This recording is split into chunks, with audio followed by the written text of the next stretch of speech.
Hit the subscribe button above so you don't miss a single Wild Western adventure. Thank you for listening to Gunpowder Range, a Wild West action adventure. Chapter 1. Rip Campbell had just inherited a hardware store in Kansas City, and as he told Sam constantly, he didn't like the idea. "Just a dang citizen behind a counter with an apron tied around my middle," he growled disgustedly. "That's what I'm going to be when I start riding herd on that shop." Sam Denham cocked his left eyebrow. "You don't wear an apron in a hardware store," he said. Sam shrugged and started to deal himself a game of solitaire on a box top. Rip groaned. "Why not?" Sam threw up his hands.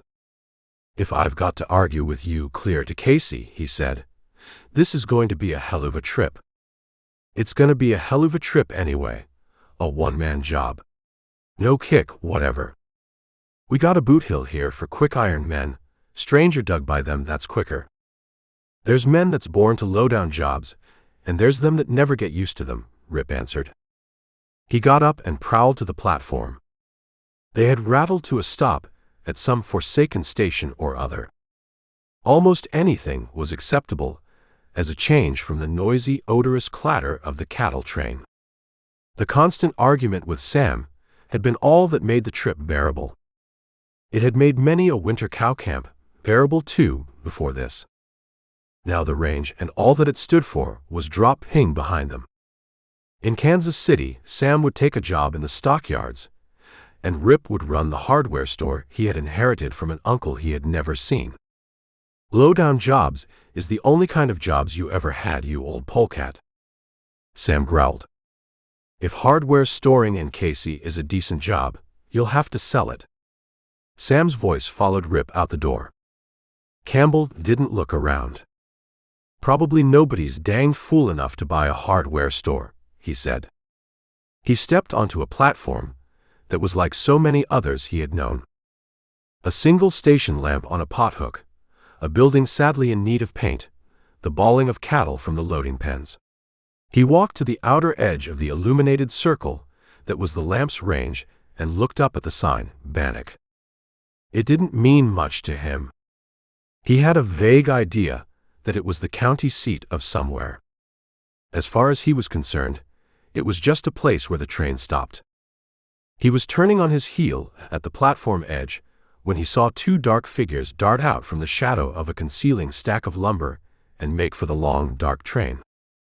They might have been tramps, except for the way they ran and for their uncertainty once they reached the train. They stopped short and seemed undecided as to the next move. Campbell grunted. It was none of his business, but it was unusual, and he was bored. He crossed toward them swiftly, and when they turned, startled, he put a commanding growl into his voice. "What's the idea?" No one, not even with a guilty conscience, had a right to be so startled. The taller of the two figures took the lead. He put his companion behind him and faced Campbell shakily. He was only a youngster, 19 or 20, and dressed in gray shirt and corduroys. His face gleamed white in the overflow of illumination from the platform. "We're not regular tramps," he said huskily. "We're just bumming our way out of town on that freight." Campbell grinned. "You don't have to be scared about it," he chuckled. "You sure ain't regular tramps, but," he shook his head, "you're not bumming your way out of town, and that's no freight. It's a cattle train. We've got to get out of town." The youngster was desperate, but he was thin and none too strong and lacking in aggressiveness. Campbell stood between him and the dark bulk of the train. "You'll get yourself killed, bub. That's a fact. You've got to know how to ride these things. We're ready to take a chance." Rip watched the figure glance back over his shoulder toward town. "We've got to get out of here." For the first time, Campbell got a good look past the pleading youngster to the second half of the "we." He stopped the jocular comment that was already forming on his lips, and his Stetson came off awkwardly. The second boy was a girl. She was a girl in well-worn whipcord breeches and scuffed riding boots. Campbell flushed. He had been having a good time at the expense of these youngsters, But if there was a situation desperate enough to send a young girl like this to hopping trains in the dark, then his humor had been badly timed. "I'm sorry, ma'am," he said. "I shouldn't have been so downright comic. You'll let us go." The girl was looking anxiously toward the train. There was a rattling of couplings, a forlorn whistle from the locomotive. Campbell's lips tightened. He ought to be aboard right now himself. And if this was really a pair of kids in a jam, he'd take a chance and get them on the tram. But bringing the girl aboard would mean trouble, not only for himself but for the train crew. "We're going to talk this over," he said grimly. "Let's go over in the lumber where you were." "We can't. We've got to get out on that train." "So do I," Campbell said. Campbell was watching the train get underway with a sort of dull wonder. These kids meant nothing to him. He was a long way from Kansas City, and he had $5 in his pocket.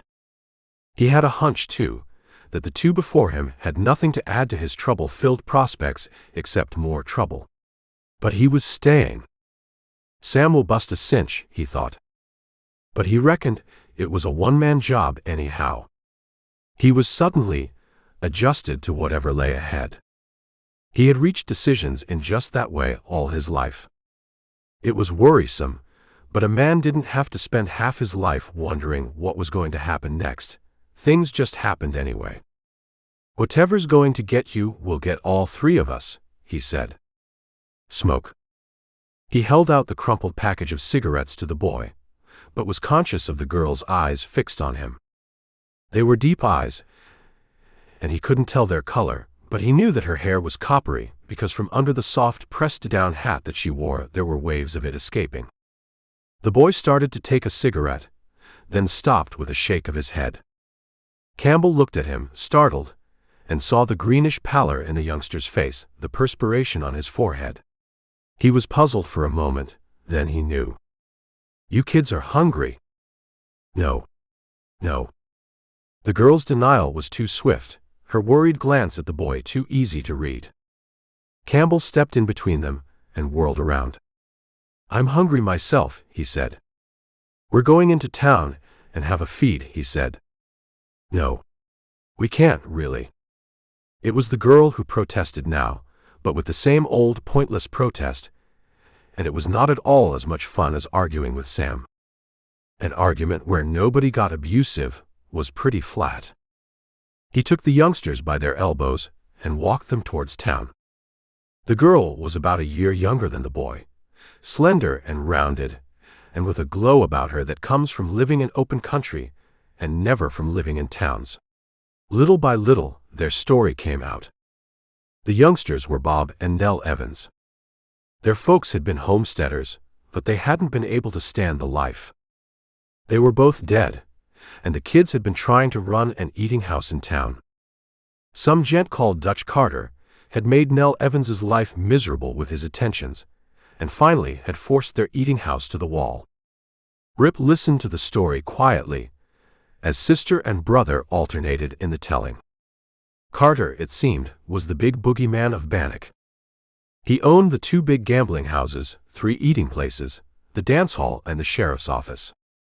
He was supposed to be hand and glove with rustlers, providing them with the means of shipping rustled stock out of Bannock. Judge Walton is the only one in town that dares stand against him, and the judge can't do much without help. He's been trying to get the governor to do something, but he can't seem to get enough evidence, Bob Evans explained, shrugging dispiritedly. They were walking the main drag now, a typical cowtown street on a night when cattle are shipped. Noise blared from the saloons, and there was a tinny beat of music that located the dance hall. Sunburned, swaggering men clumped along the board sidewalks and jostled one another good-naturedly. Saddle leather creaked, and horses stamped nervously at the hitching racks. There was a nip to the air and a smell of snow. Rip Campbell's instinct pointed his feet to the biggest place on the drag. Bob Evans slipped his grip. "That's Dutch Carter's place, his principal place. He'll be there himself, probably." Bob's voice was shaky with fear. "All the better," he said enthusiastically. "That's where we eat. If he feels like getting tough, He wouldn't mind mussing up a place that belonged to someone else. He'll be fussy about his own spot. That's right, Bob. We'll eat there. The girl's chin was up. There was fear in her eyes that no man had the right to inspire, but she had the courage of a thoroughbred. Her brother muttered a little, but his thin shoulders squared. They entered Carter's. It was called the Silver Dollar, and the name meant something. A meal cost just that. No more and no less. It was a pretentious place for a cow town. The saloon was next door, cut off from the eating house by a partition. The place was furnished with chairs, a long counter, and tables. Campbell picked a table in the corner, where he could sit with his back to the wall. The waiter who took their order didn't speak any more than he had to, but he had nervous, ratty eyes that kept darting to the Evans and away. Bob gulped his water when the man left the table. "You saw how he looked at us," he whispered. "He's one of Carter's men. Carter told me to get out of town. I told him where to head off about Nell." "You did?" Rip Campbell was startled. He couldn't imagine the frightened, shivering, skinny youngster telling anybody where to head in, but in the sudden look that the boy threw his sister, there was a clue to the other side of his character. There was protection in that look. Bob Evans could probably nerve himself up to take action in behalf of his sister that he would never take of his own AC cord or for himself. Campbell could see the bruise, too, on the youngster's cheek, the swelled lump on his jaw. There was a story in those inconspicuous marks. Rip Campbell chewed that story over with his food. He watched the Evans eat without appearing to do so. They were trying not to be too eager, but their hunger wouldn't wear a disguise. A husky, flat-nosed bruiser with the map of Mexico on his face stamped noisily across the room. Everything that he wore was silver-studded. His holster, his low-top boots, the band of his sombrero. There was clatter and color and weight to him. He grinned a crooked, yellow-toothed grin at people that he recognized, but the grin came off when he stopped before Campbell's table. He ignored the Evans and fastened his beady eyes on Campbell. He gestured with a thick thumb. "The boss. He's want you upstairs. Now." There was arrogance in him, and challenge. Campbell stared hard at him. "You don't see any apron CM me, do you?" he asked. The big husky man seemed disconcerted. He fumbled around mentally with the apron idea, and didn't connect it up. He frowned fiercely. "I say to you that the boss want you," he growled. "Yeah." Campbell rose slowly. Very slowly. He was conscious of the fact that he was focusing many eyes as he stepped clear of the table. He was also conscious of the fact that his gun was with his gear on the cattle train. "He's your boss, maybe," he said firmly. "But to me, he's just a guy they first buy grub from. Tell him that." The man flushed as somebody in the room laughed. Campbell was standing up to his 6-foot bulk, and Campbell was deceptively average in build. Tough and wiry, but running not at all to size. Sam had once described his expression as no expression at all, and it fit. He didn't wear his thoughts or emotions publicly. He looked almost meek now, and that was a come-on. The man across from him made a mistake, 2 of them. He took time to curse, and he started an annihilating blow with his right hand. Campbell's left flicked out like a rattler's head, and there was sting enough to it to throw the man off balance. In that wobbly split second, Campbell's right hand boomed through to his chin and sent him to the floor. The husky took a vacant table down with him when he went, and the clatter wakened the echoes around the 4 walls of the Silver Dollar. Nell gave a choked cry, and there was a scraping of chairs as patrons of the eating house jumped up for a better look at the excitement. The man with the silver trappings glanced up dazedly, cursed, and came to his feet. His gun was clearing as he found his balance, and Campbell stepped into him fast. His left hand snapped, and then his right came over. The lad from south of the border was no faster with the gun than he had been with the gunless hand. His feet tangled when he tried to avoid the overhand right punch, and when the punch landed, he dropped his gun. No gun-toter is ever more completely licked than when that happens. Campbell stepped back, and he knew by the hushed, unnatural quiet of the silver dollar that the Evans were not alone in their awe of the powers that sat the saddle in Bannock. No one whooped, no one cussed, and there was no joy over a swaggering bully in the dust. The faces that Rip Campbell could see showed only consternation, and he caught a glance or two that seemed to be already mourning the dear departed. He looked toward his own table. Nell Evans was whiter than the oilcloth tabletop, and her big eyes were fixed on him with a blending of fear and amazement. Bob Evans, strangely enough, was flushed, his jaw hard. He was half out of his chair. "Better get his gun, Rip," he said. Campbell shook his head. No dice. He was thinking of the immediate future, tipped off by the seriously intent expressions of those who were standing about the room. He wasn't thinking far into the future, but far enough to guard against the mistake of inviting a play of firearms that might be fatal. The Mexican still lay where he had fallen. He had gone down face first this last time, and he was trying now to raise his head. It was still too heavy for him. Suddenly, the attention of the crowd shifted. Campbell sensed the shift before he consciously noted any evidence. He looked up. A man who was nearly as big as the Mexican, but of a totally different type, had come quietly into the room and moved down the counter. He was standing with his hands on his hips, a black-mustached individual in a shirt of white silk, breeches of light buckskin, and boots heavily inlaid with fancy work. Campbell's eyes ranged carefully up the picture of Cowtown elegance and stopped when they met the eyes beneath the Stetson. They were slate-gray eyes, and looking into them was like looking into an open grave. Rip Campbell needed no identification, no labels. This man had to be the boss of the town that he was in, or seek another town. This was Dutch Carter. Chapter 2.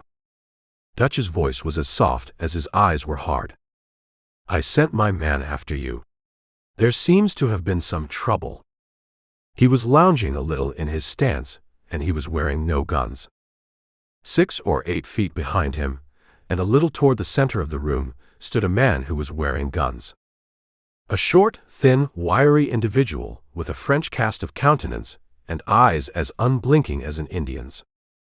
That, of course, would be the bodyguard, and Campbell was satisfied with the hunch that had made him leave the hired man's gun where it lay.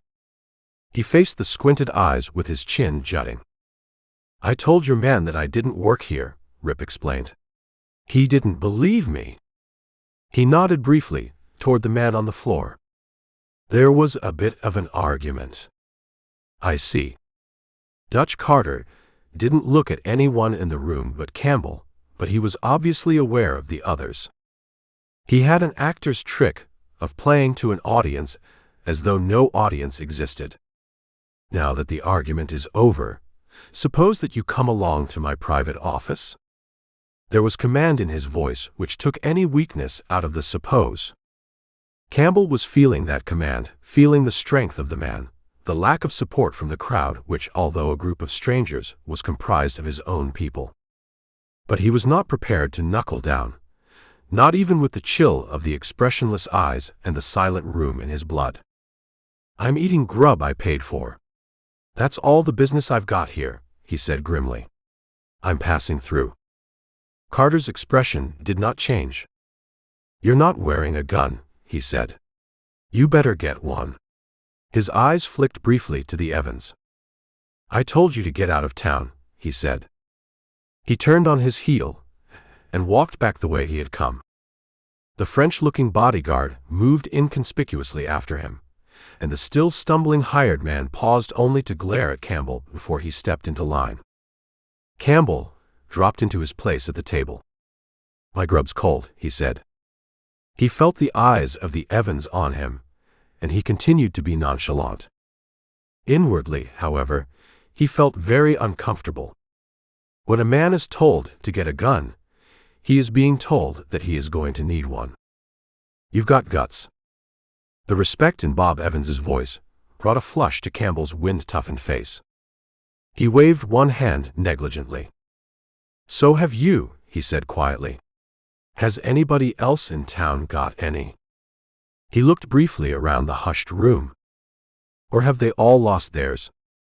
"Judge Walton and Tim Vance," Bob told him. "The judge is trying to put the skids under Carter, and Vance is helping him. Tim Vance runs the livery stable. And that's all. That's just about all. You can't blame these people around here. There's been too many shootings that looked accidental, and too many wild shooting scrapes between Carter men where nobody got hit, except some innocent bystander who happened to be a man who was in Dutch Carter's way." Bob Evans was leaning across the table and keeping his voice pitched low, but Campbell paid off again on the kid's courage. The kid hadn't even wanted to come back to town. He hadn't wanted to come to Carter's place, and now he was in a worse jam than ever, with a sister to look out for besides himself. Yet, he was laying the facts about Carter on the line while everyone else in the room was looking as though the mere mention of Dutch Carter's name would cause an earthquake. Nell was toying with her fork, but her eyes were level and unafraid. Campbell pushed his chair back. "We'll get out of here as a first move worth making," he said. "Let's go." He was conscious of the stares, the undercurrent of interest expressed in the hum of hushed voices, as he swaggered up to the wooden co-op that served the cashier. He was none too sure about his next move in this one-man town, and because he wasn't sure it was a good time to swagger. A man with a strut looks like a man with an ace in the hole.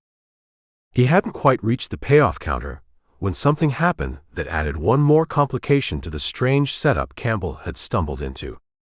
A broad-shouldered, medium-high husky in a black sombrero lurched against him, apparently by accident.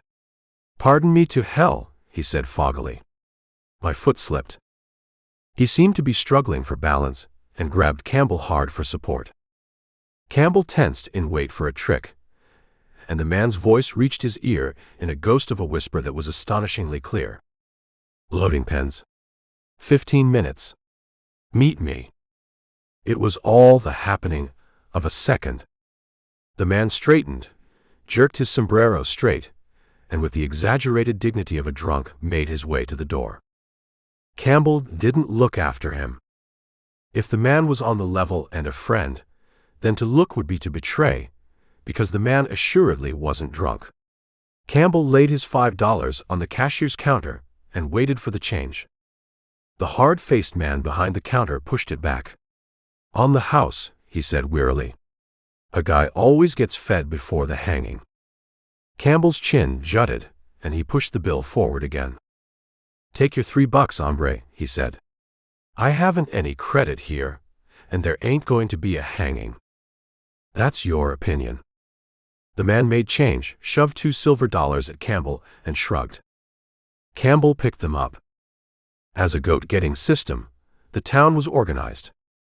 He felt no chills and fever over it. They were getting him mad. He was wondering about the man in the black sombrero. There might be a lead there to a play that would spike the Carter system. Spike it long enough, anyway, to let him get out of the town without crawling. There was only one thing that would make the man a friend, if the man were an enemy of Carter's. There was no sense to anyone tying up to Rip for his own sake. He looked like a losing horse at the minute, and a terribly bad bet for anybody's money. He turned to the Evans. They were out on the drag again, out in the noise and the bustle and the loud confusion. Nell was less sure of herself, a little more frightened. Her brother was trying to keep his thin jaw hard. "If they want us out, they can stage something anywhere along here," he said. "You don't know the town." "I know enough to stick to the spots where it's hard to pull a raw play. There's an awful big crowd on the street, kid." He was thinking desperately. He couldn't admit to these kids that he didn't know what the next play would be, and he didn't like to admit to himself that he wasn't even sure of the truth of what he just said. He was going to go to the loading pens to meet a stranger in a black sombrero. If the man were a decoy, and the date a trick, he wouldn't be coming back, but he had the problem of putting the Evans someplace first. He could handle himself better alone. How much was your eating house worth, kid? He threw the question to make conversation, to steady the kids with some other thought than the immediate danger. Bob looked startled. He considered. Gosh, I don't know, he said. We had about $1,000 when the /W bought out our stuff at the ranch. But the eating place wasn't worth that. $500 maybe, if they'd let us alone. Rip nodded. He sniffed danger in the air suddenly, as he saw the gray, sharp-faced, lath-like man who was striding down the drag toward them. There was authority written all over the man, and there was a star on his flapping vest. Behind him strode a man of the short, close-coupled, tight-lipped breed. With the two walked Trouble. When they were within 6 feet of Campbell, the man with the badge slowed. The stubbled man dropped his hand to his holstered gun. I've got a warrant here for the arrest of Bob Evans, he announced. Deadly assault on the person of one Poncho. Do you surrender, peaceably or not? The sheriff wasn't looking at Campbell. He had his eyes fixed on young Evans. The man next to the sheriff, however, was watching Campbell. Bob Evans looked startled. Me? He wasn't the one that slugged that big bastard. I was. Campbell's fists bunched as he spoke. The sheriff threw a very wary side glance at him, out of watery, colorless eyes. This here warrant is swore to, he said, and it's all regular and proper. It says Bob Evans. I don't know a thing about you. The man beside the sheriff hadn't moved, but there was menace in him.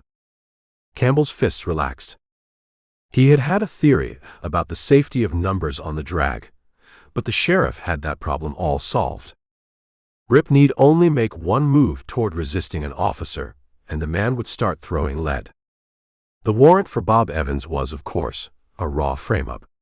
He looked around desperately. Bob's chin was up, and there wasn't even a memory of the frightened kid that he had been. He was the type that works best under pressure. His sister was clinging to his arm, and he was patting her hand. Stay out of this, Bob said. They can make a frame stick, and they've got this one loaded. Won't do us no good to steam up now. You coming peaceably? The sheriff was standing in a stoop-shouldered crouch. He had the permanently sour expression of a man who has waged a losing fight with indigestion. Bob's thin shoulders straightened. Yes, he said. He whispered something hurriedly to his sister, patted her hand once more, and stepped clear with his hands up. No gun, he said. Rip Campbell's eyes were hot pools. He could feel his blood surging angrily. The wordless man was waiting grimly, showing Rip that it was no time to act upon impulse. Rip could only play waiting cards, stand back, and let the lean old buzzard of a sheriff take the kid to whom he had promised protection, and sock him into Dutch Carter's jail. Campbell's face burned with the shame of it, but this was a time when the best that he could do was nothing. He stepped to Nell's side. We'll get him out, he said quietly. There was a quiver on her lips, and her eyes were moist with tears held in check. We've got to get him out, she said. We've got to. They were leading Bob Evans away, and the bristle-jaw man seemed disappointed as he dropped his hand from his gun. Bob Evans did not look back. Rip Campbell found his voice somewhere, and it was cracked when he found it. Where's this Judge Walton? He asked grimly. I've got to see him. That's my job. There was a catch in Nell's voice, too. They were walking along the drag together. The sheriff and his deputy had their crowd of curious followers, and it was doubtful if anything serious could happen to the kid for a while. It's a job we'll do together then. I got him into that mess. She shook her head. You don't know Judge Walton. I'd go it better alone. He's suspicious of strangers. Rip frowned. There was more to this Judge Walton business than appeared on the surface. Neither of the Evans, apparently, had gone to the judge for anything while things were tough for them, and they were under orders to get out of town. The girl was going now, only out of sheer necessity. Rip Campbell lifted his Stetson with one hand and scratched his head thoughtfully with the curved fingers. "I can't leave you alone in this town," he said. "I'm responsible for your brother. That's bad enough." She snapped her fingers like a man. "I'm safer alone," she said, "than with either Bob or you. I'll meet you here in an hour." Like her brother, she came up to scratch best when the play was toughest. She had her chin high now, and she was as straight as a soldier. If she was shedding tears, she was shedding them inside, where they wouldn't show. Rip Campbell nodded. "I'll be here in an hour," he agreed. He watched her trim figure down the street, and he pulled his Stetson brim low with a savage jerk. "She can have her Judge Walton," he said half aloud, "and seeing him may keep her out of mischief. But I'm riding the winners. I'm going to see Dutch Carter." Dutch sat at ease behind his big desk and pared his fingernails while Campbell talked. The lean-faced bodyguard stood between Campbell and the door, his arms folded, eyes sleepy. Campbell's lips were a hard, straight line. He spoke out. "You know as well as I know," he said, "that the kid never slugged your big gorilla. You'd look stupid in court, stacking that skinny kid up and saying that he did." "Who said anything about court?"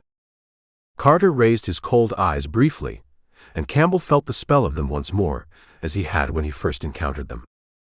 "You arrested him," he said. "I didn't." "The sheriff did," Carter insisted. "I didn't see Poncho slugged either. Maybe the kid did it. If he's a desperate character, he may try to escape."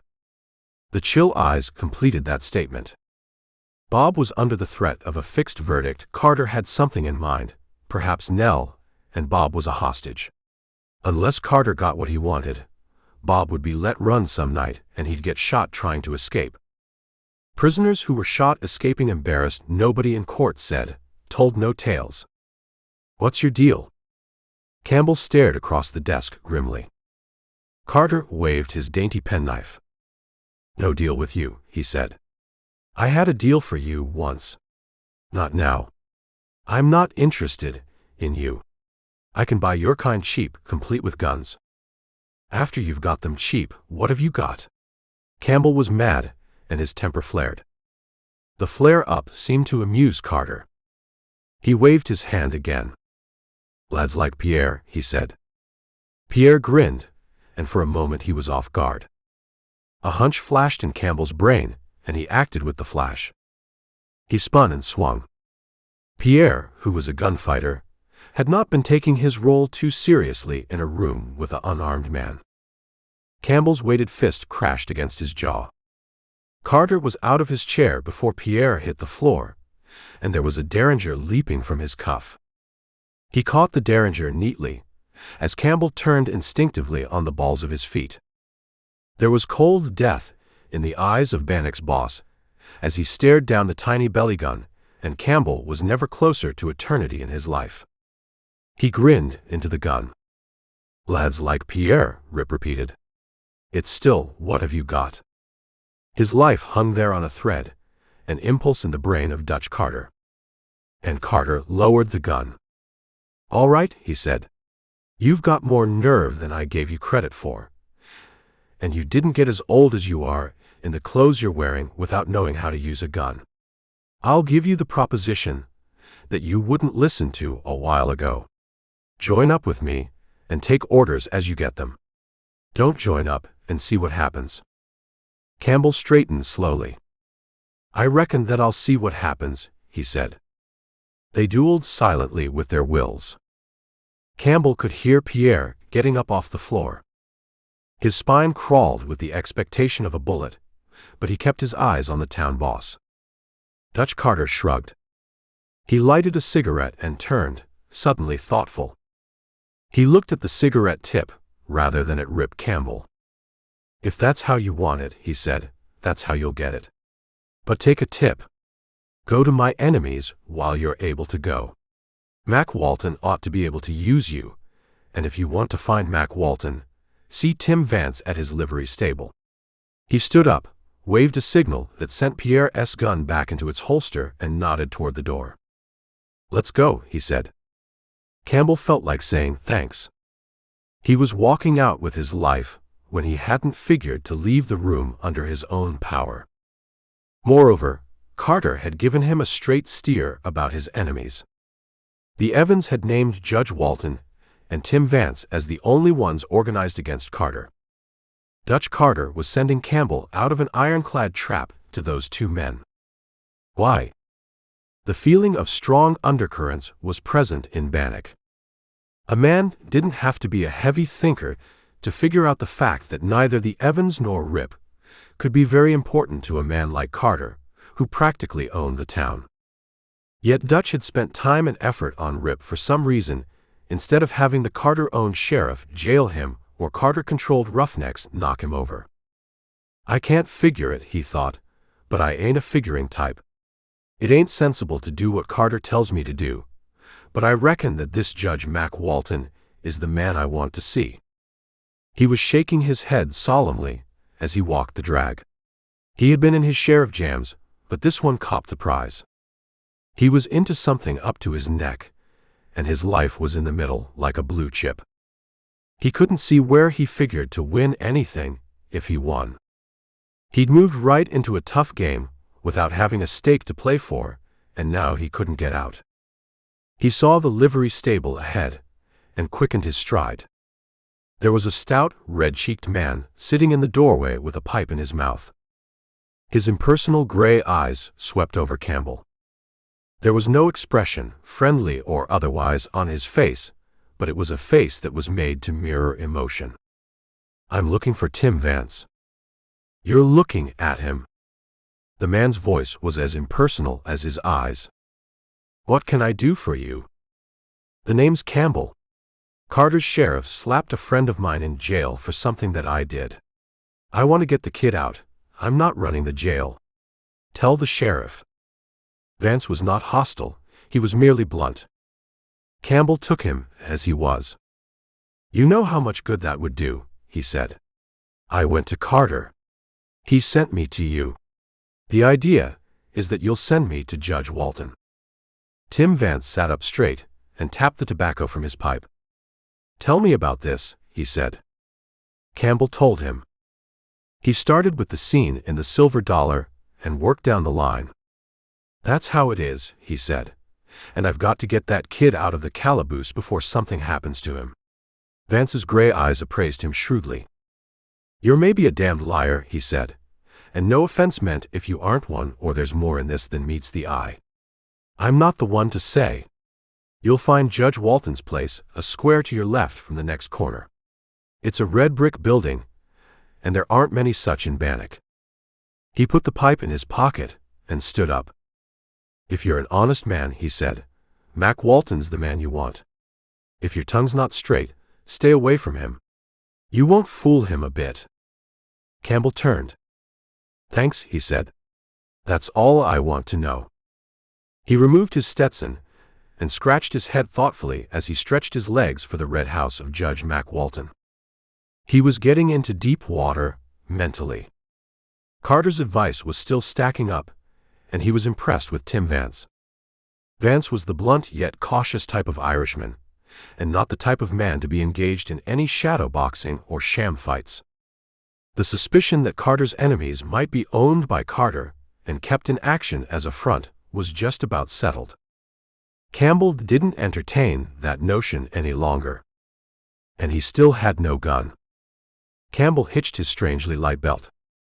He'd been told to get a gun, and there was evidence to support the notion that he'd need one, but in a country where guns are taken for granted, he didn't have an idea of how to get one. He had $2 and no friends. Moreover, he had slugged two tough gun-toters, Pierre and the bad man called Pancho. As long as he remained in Bannock, there would be death in the very air that he breathed.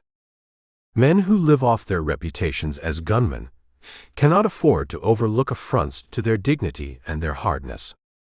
He had the swagger back in his walk by the time he reached the red brick house. Judge Walton himself opened the door.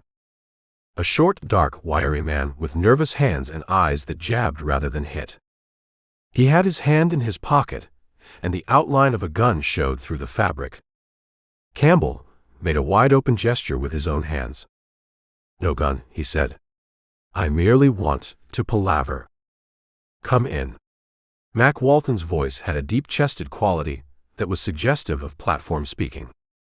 He kept his hand in the pocket with the gun. Rip had been debating mentally whether to stand alone or to mention Nell Evans. He hadn't been able to make up his mind while he was just thinking. Acting on impulse, it became no problem at all. "Miss Evans has probably told you part of the story," he said. Mac Walton's eyes narrowed slightly. "Miss Evans? Didn't she just come to see you?" "No one has been here this evening." The judge's grip on the gun in his pocket seemed to tighten. His eyes were definitely suspicious. Campbell shook his head. Through the welter of confused thought in his mind, he felt sudden fear for Nell Evans. He had doubted the wisdom of letting her fare forth alone, and now he knew that his doubts had been justified. She hadn't been better off without the company of marked men, because she had been marked herself. If she hadn't reached Judge Walton, then something had happened to her on the way. The arithmetic of the situation was as simple as that. And mention of a person who hadn't shown up, particularly of a woman that hadn't shown up, was enough to make Mac Walton fearful of a frame-up. They had entered a shelf-lined room that was all but filled with books. They were both still standing. Campbell reached for a chair and sat down without asking for permission. He knew that a seated man always looks less dangerous, and he was recalling the fact that Nell Evans had mentioned Walton's aversion to strangers. In a town like this, where he was one man against a system, Walton probably had to be careful. Campbell settled into the chair. "You better hear my story," he said. "Maybe you can understand it better than I can." Mac Walton sat down reluctantly. "Be brief, please," he said. His hand remained in his pocket.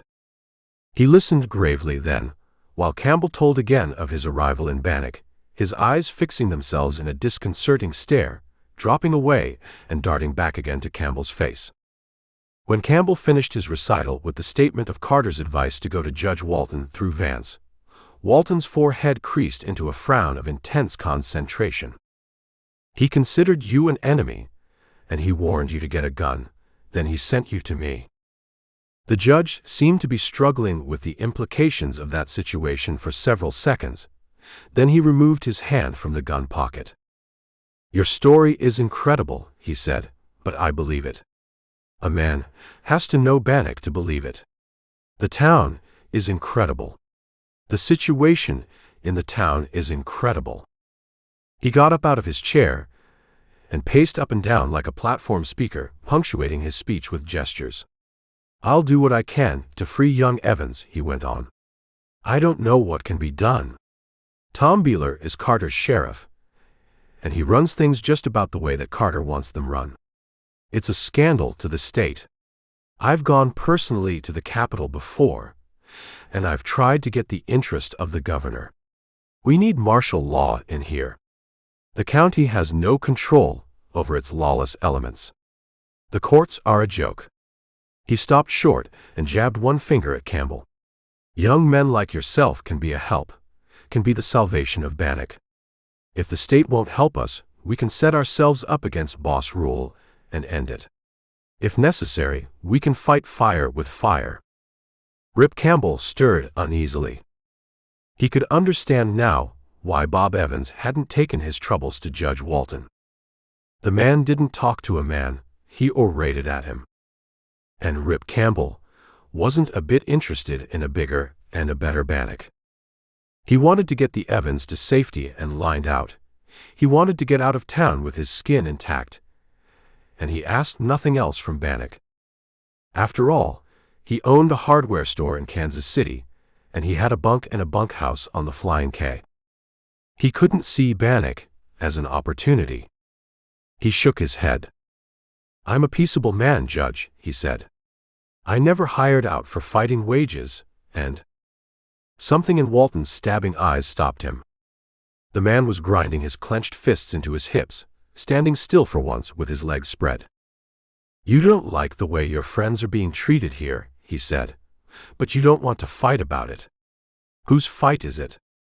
Rip Campbell flushed. He hadn't thought of it that way. Mac Walton was stabbing with his forefinger again. "You're all alike," he said, "every damned one of you. You leave the fighting to me. I've been collecting evidence against this crooked ring down here for a year. I've got it, and Dutch Carter knows that I've got it. Affidavits, confessions, the addresses of witnesses.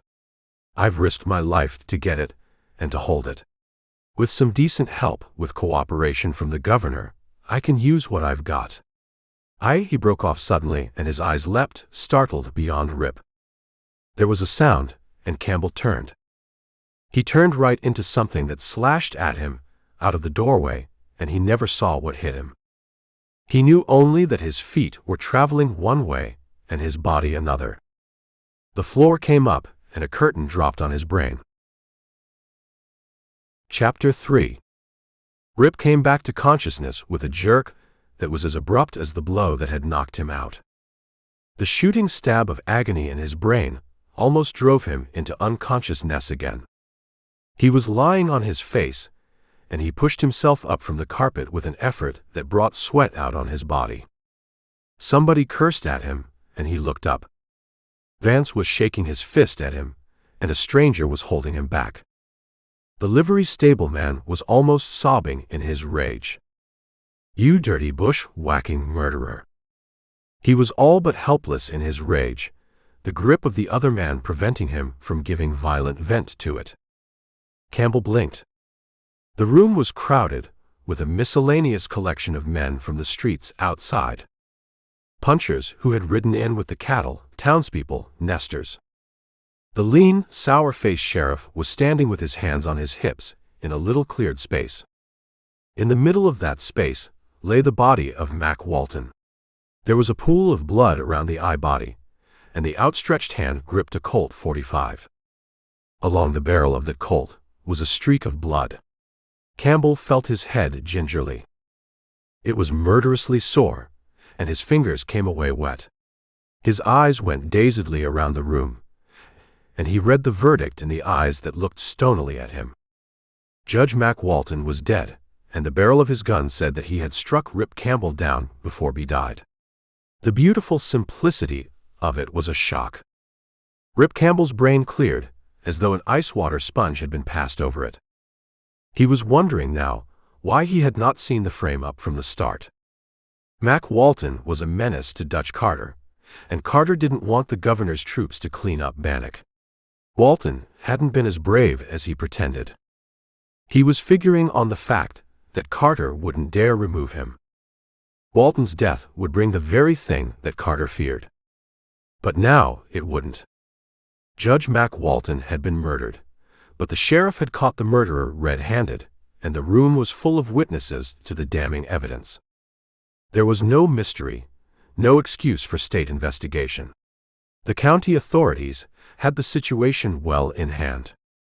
Rip Campbell was the goat. He had been intended as the goat all along. Carter had probably been waiting for a likely prospect who looked hard and who had no backing. If Rip had joined the gang, the result would have been the same.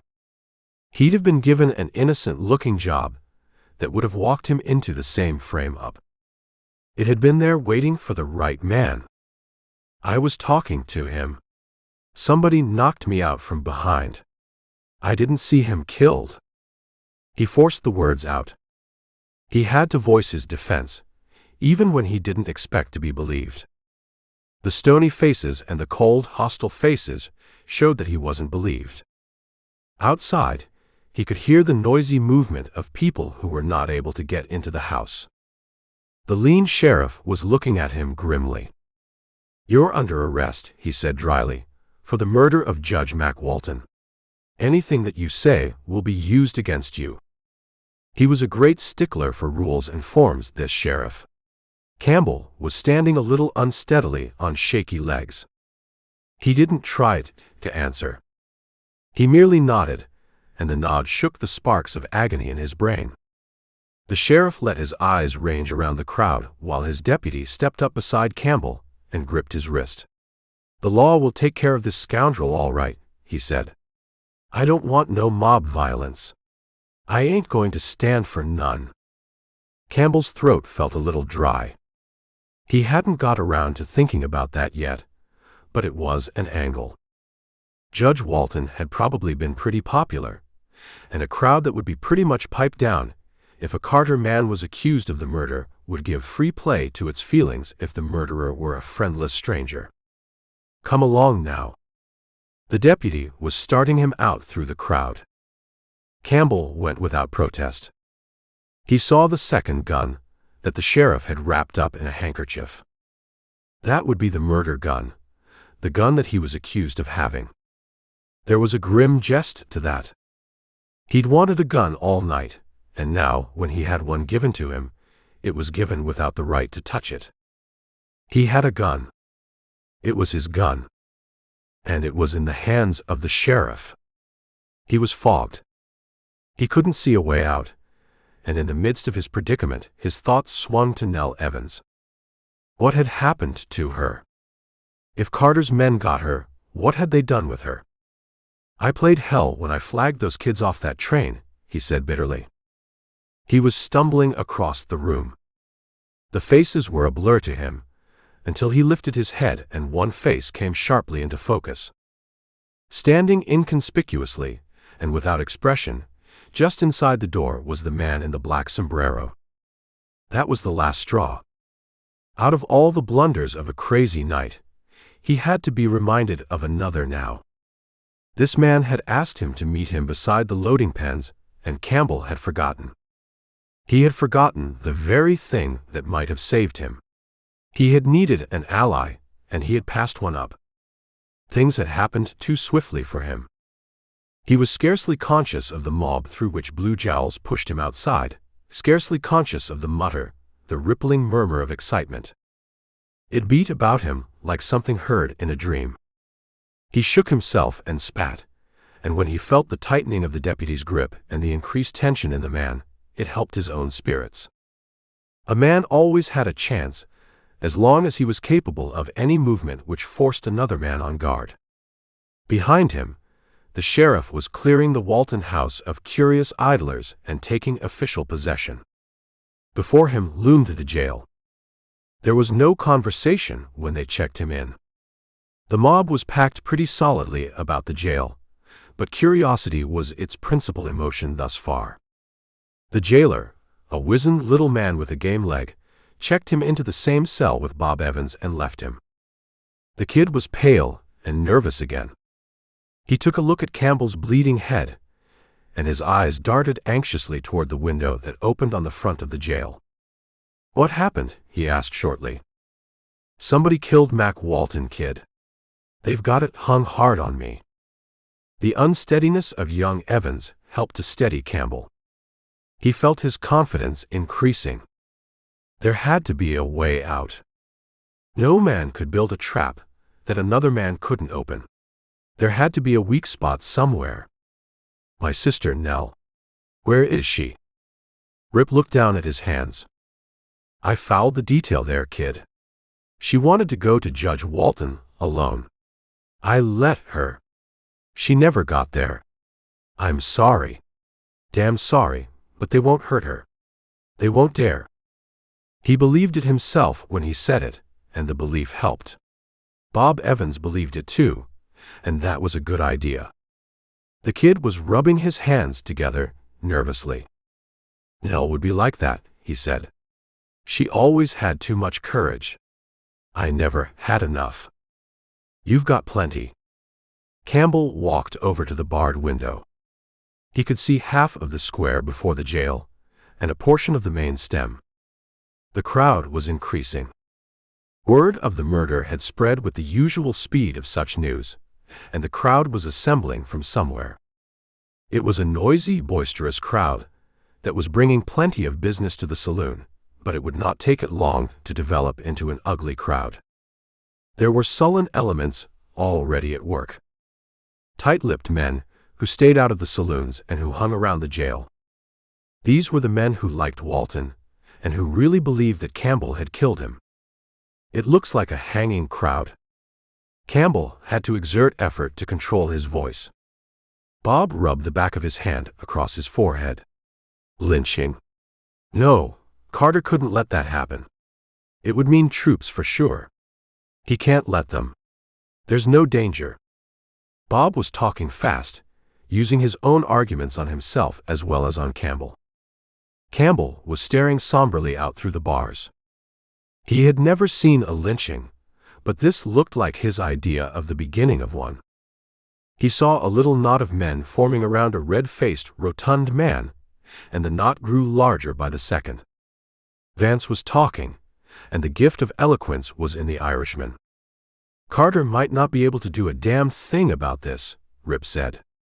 He was thinking that the town had been pent up long enough, and he was remembering those unnaturally silent men in the eating house when he had socked the hired man in the silver dollar. Bannock hadn't had an outlet for its feelings. Bannock had been controlled too long. Now Bannock had a stranger who was outside of anyone's protection, and who was hung with the murder of a leading citizen. Vance was whipping them up. Campbell could see and hear and feel the changing temper of the mob. The Irishman was down there with his soul, in the job of firing this crowd with hatred. Campbell knew that the man was baiting them for his blood, but he felt strangely unresentful of Vance. The man was sincere, and he believed probably that Campbell was a hired Carter killer. The respectable element of the town and the boss rule element were allies for once, and against them Campbell stood alone. I'm glad that they put us in the same cell. If they crash in. Bob clenched his fists, his thin jaw hard. Campbell threw one wondering look at him. You stay out of it. His mind swung on another tangent. They had put them in the same cell. It might not mean a thing, except that there weren't very many cells and that this was the one most generally used. It might mean, too, that Carter was figuring on mob action, and that he would be just as well satisfied if something happened to Bob Evans at the same time. Something for which he couldn't be held accountable. He had, after all, warned the Evans, and that meant that something was scheduled to happen to Bob anyway. But Campbell voiced none of his thoughts on the subject. Soldier law might not bother Carter a hit, he said, with Walton dead. If he's got hold of Walton's papers, they wouldn't prove anything on Carter anyway. And they can't keep soldiers in a town forever. Bob Evans paced the cell. Carter won't dare let the mob do anything. He won't dare. Outside, the voice of town folk was becoming a menacing growl. Campbell fixed his eyes on Vance. He couldn't hear a word of that speech, but he could imagine it. The man's gestures alone had power. Campbell's heart hammered. Carter figures the long way, he said. He sent me to Vance first. Why didn't he just tell me where to find Walton? He wanted Vance to see me and remember me. He saw the man's arms sweep out in a terrific gesture that was like a man hurling a heavy weight. The crowd answered with a roar, then the human tide broke. From the box upon which the man stood, they spread in all directions. Men who shouted and swore, men who sent the spark of their own awakened bloodlust to those groups furthest from the man's voice.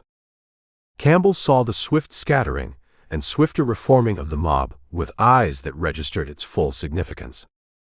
He turned for a second toward the pacing Bob. They're coming, he said.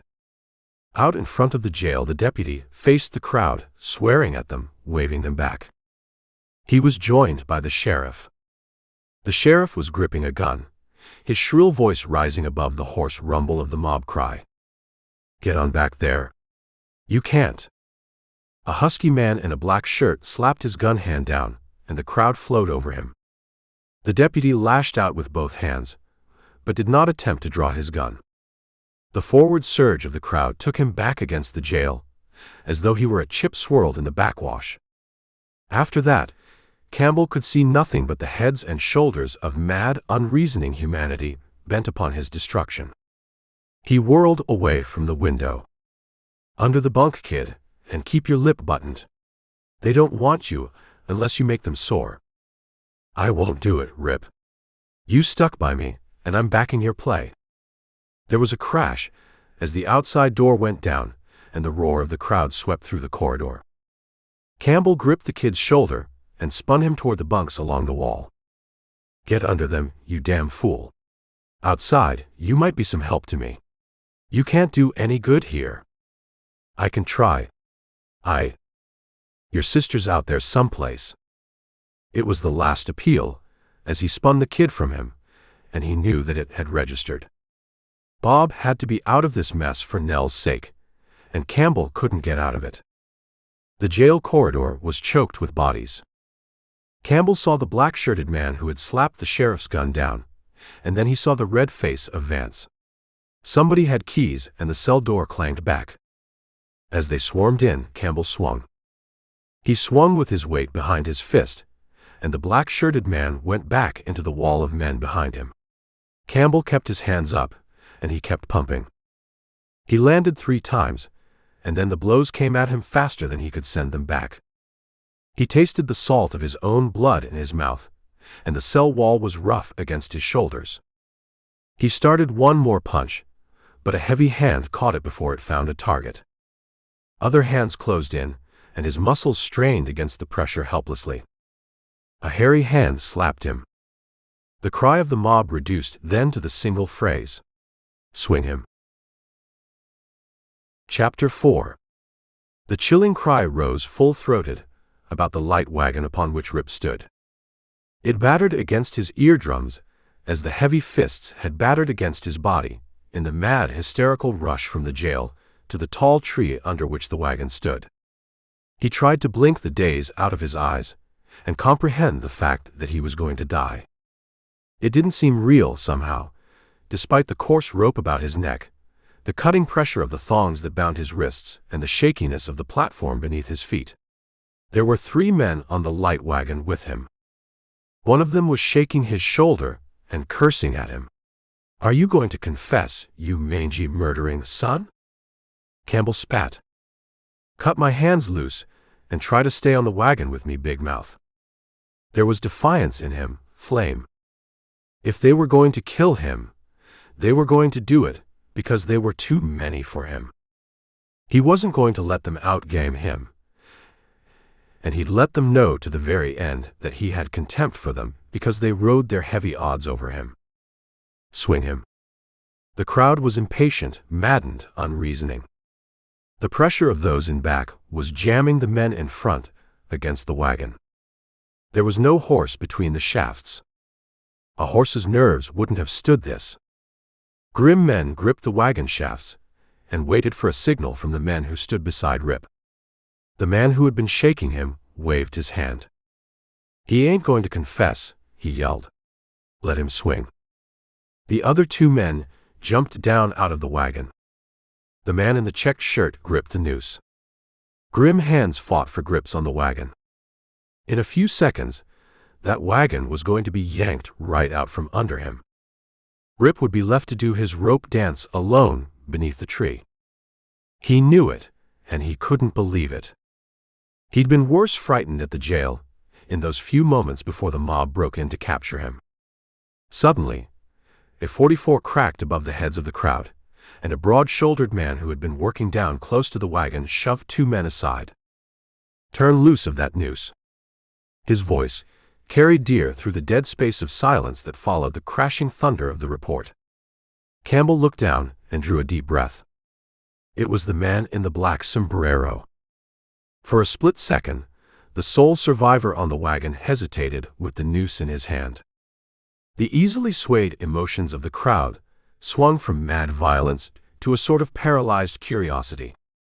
All of the menace remained, but it was momentarily in suspension like a balanced weight.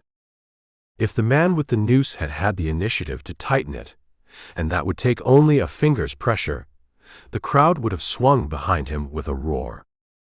When he hesitated, they all hesitated, and the man in the sombrero leaped into the wagon.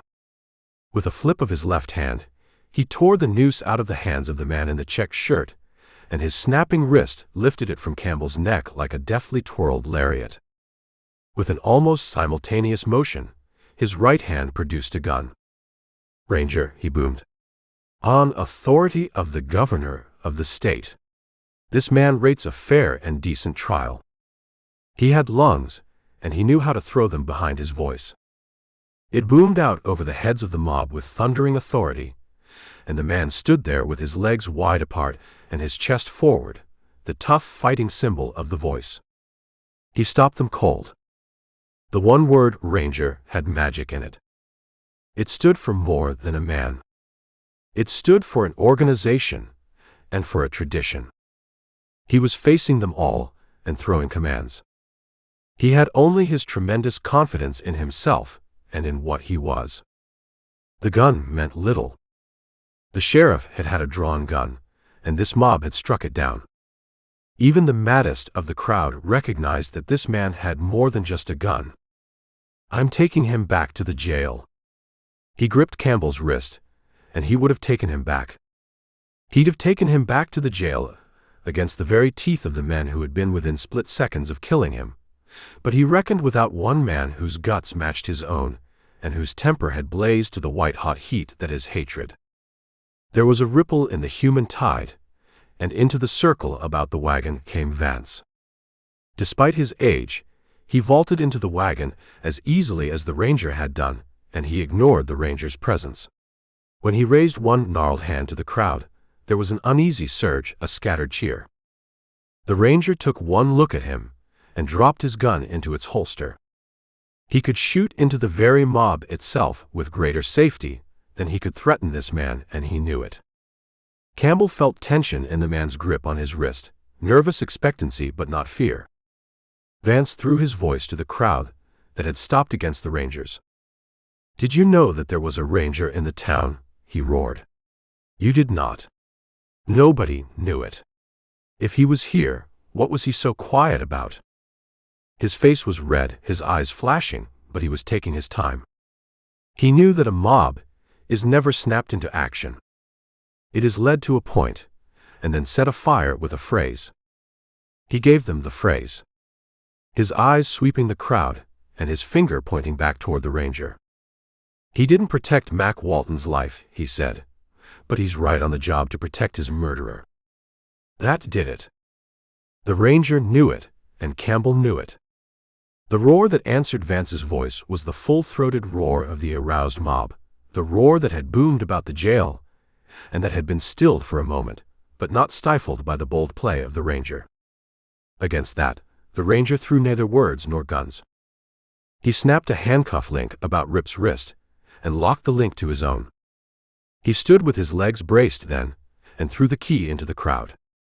"They'll hang us together, guy, if they've got that much guts," he said.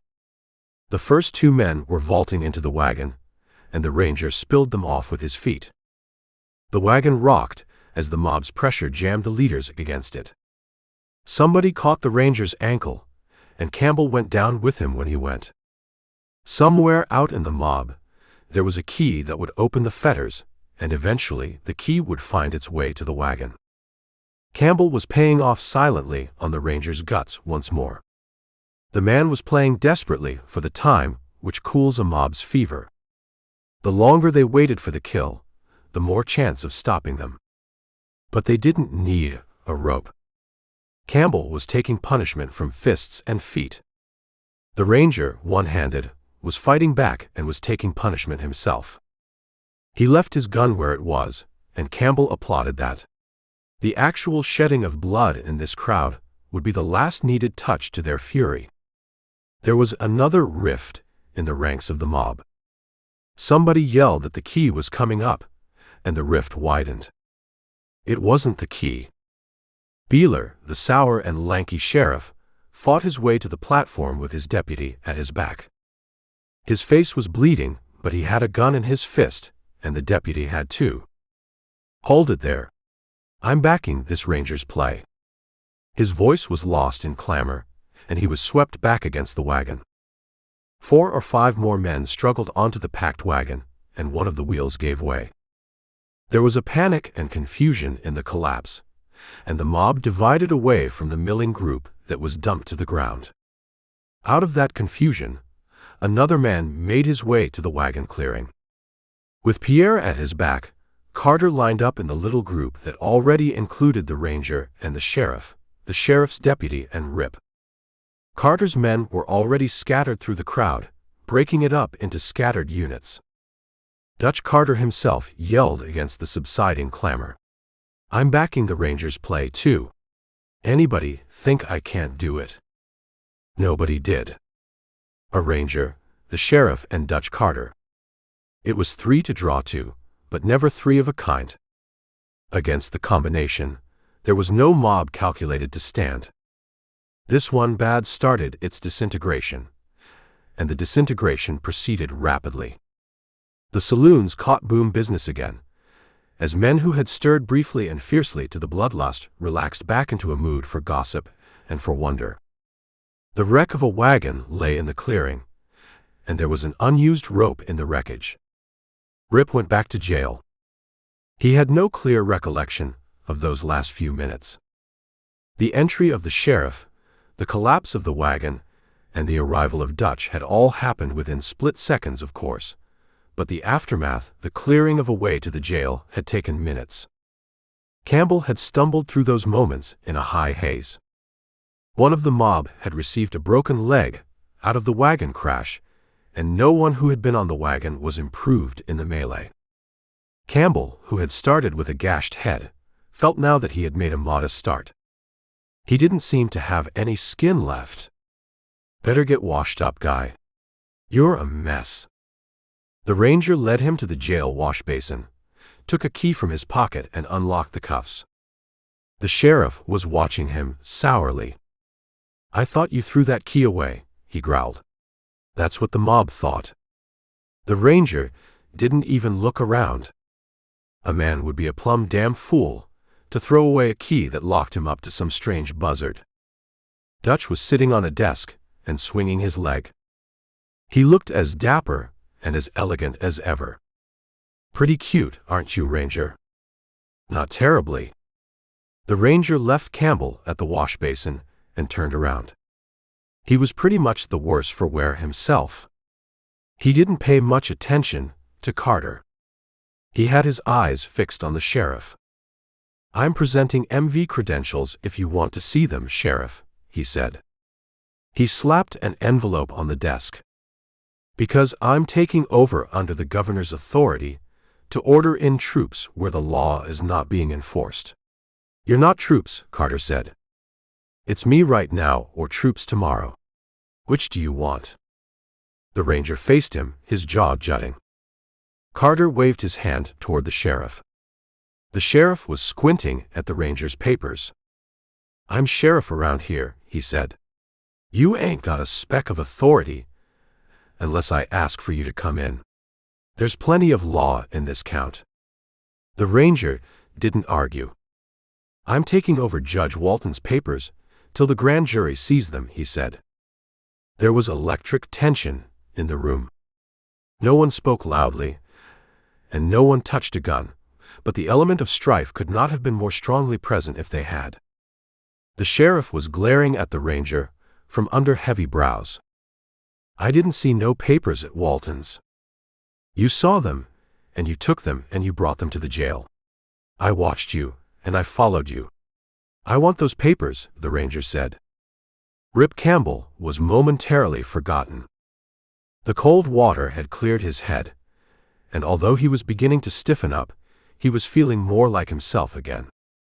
He stalled around with a towel and watched drama unfold. Carter was still sitting on the desk, but his foot had stopped swinging. He was thoughtfully intent upon the clash between sheriff and ranger. Watching him, Campbell remembered how Carter had looked when he was figuring him into a frame that had no out. "If you've got any papers, Sheriff, and this ranger has any authority," he said, "let him have them and make him sign for them. If the governor doesn't like your brand of law, let's see what his brand is like." "Thanks, Carter." There was more mockery than gratitude in the ranger's speech. The sheriff looked startled, incredulous. He had his eyes fixed upon Carter, as though for a secret signal. Carter merely nodded. The sheriff muttered something and walked across the room to the big iron safe in the corner. The ranger's teeth flashed briefly. "Thanks again, Carter," he said. Dutch waved his hand. "I've been backing you up all night," he said. "For a Hellcat Ranger, you sure need a lot of help." "I got a helpless streak in me that way." The ranger's eyes were following the lean form of the sheriff. Tom Beeler came to a stop before the safe, rested his hand upon the knob and reached for the combination. He stiffened a little and shook the knob. The safe door opened easily. Even Carter seemed startled. He came suddenly to his feet. The sheriff swung the door back, rummaged in the cluttered interior, and whirled around, his eyes stabbing accusingly at his deputy. "Didn't you?" "Hell yes." The blue-faced man seemed shaken. He came halfway across the room. "I put the papers in there when you gave them to me, and you didn't lock that door." Horgan passed the back of his hand across his forehead. "The mob was charging the jail," he said. "I had to move fast.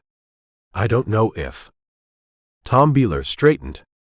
"There ain't any papers in there now," he said grimly. Chapter 5. The empty safe stood like a symbol of suspicion in the corner of the room. There were 6 men in the room, and there were 6 pairs of eyes fixed on the yawning interior. Then the ranger's eyes swept swiftly over the tense faces of the others, and there was grim doubt in his expression. Carter's face was like a mask carved out of rock. Sweat shone on the deputy's forehead.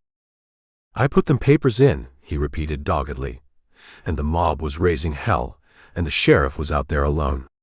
I had to move fast." "Who saw you put them in?" Carter's voice snapped. "Nobody. Nobody saw me." Horgan shook himself. He was rocked now. He knew the importance of the papers, and he knew Carter's organization. "The whole town was in here after that," the sheriff said. Carter turned to the ranger and shrugged. "If you think anybody's lying, sweat them," he said. "I'm still backing your play." The ranger yawned. "Nobody's lying, Carter," he said, "as far as I can tell. Somebody got away with those papers.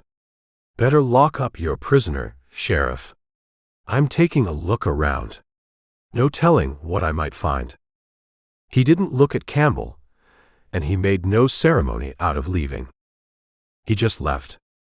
Sheriff Beeler seemed startled to find Campbell still in the room. Carter's lip curled in astonishment. "It's a wonder somebody didn't steal him, too," he said. "The governor's right. This county has one hell of a law department." The sheriff said nothing. Horgan was smoking a cigarette, his eyes expressionless. In a corner of the room, Pierre Leclerc sat silently, inconspicuously, except for his eyes as much a piece of furniture as the chair in which he sat. His eyes had flame in their depths when he looked at Rip Campbell. Pierre wasn't forgetting that Rip had taken a poke at him. Campbell shrugged. One enemy, more or less, didn't make much difference to him at this stage of the game. The sheriff gestured with his thumb. "Lock him up," Horgan nodded, and Campbell fell step with him. He went back to the cell from which the mob had dragged him. Horgan locked him in without a word, and went slowly back down the corridor as though it were a sound chute. Carter's voice had snarling challenge in it. "Was that straight about those papers?" "Straight as a string." The sheriff's voice was worry-laden. "The pressure was on us, Dutch. I knew you didn't want that guy lynched till you knew where you stood. I gave them papers to Horgan because I reckoned I might be able to do something out front." "Horgan, what about your story?" "Just like I told it. I can't add to it none. Maybe I didn't lock that safe. I couldn't swear." "Then pray." The deadly chill that had been in Carter's eyes when first Campbell saw him was in his voice now. 18 or 20 feet away from that voice, Campbell still felt ice in his spine. Horgan's voice was a startled, half-muffled cry. "No, boss. Not." The crack of a gun cut him short, a muffled, smothered sound that suggested a gun held against a pillow to deaden sound. The sheriff's protest cut shrilly through the echo. "Dutch, you didn't need to do that. Blue maybe made a mistake, but Blue made one damned big mistake." There was absolute finality in the statement as Dutch Carter made it. The hushed silence which followed the statement was evidence that the finality was understood. Rip sat upon the bunk in his cell and wiped his forehead. "Carter shot him," he said dazedly to himself, with no more chance than a rabbit. Nothing that he had heard about Dutch Carter or about Bannock seemed fantastic now. He had seen the man in action as a shrewd and ruthless mind, as a leader whose words snapped mobs into obedience, and he had heard him in action as a cold and calculating killer. The Evans had good reason for wanting to leave town. He wondered about Bob. The bunch outside had been too preoccupied with their own civil war to worry about Rip, who was in the same room with them. It would be some time before they got around to worrying about Bob, who had never been a very important prisoner anyway. With the shadow of immediate death temporarily lifted from him, Rip was able to think once more of others. He didn't put in words, even to himself, the fear that he felt for Nell, but he was remembering the soldierly straightness of her, the firm chin that gave the lie to her own honest fear, the eyes that had met his so trustingly, the wisps of coppery hair that escaped from under her crushed soft hat.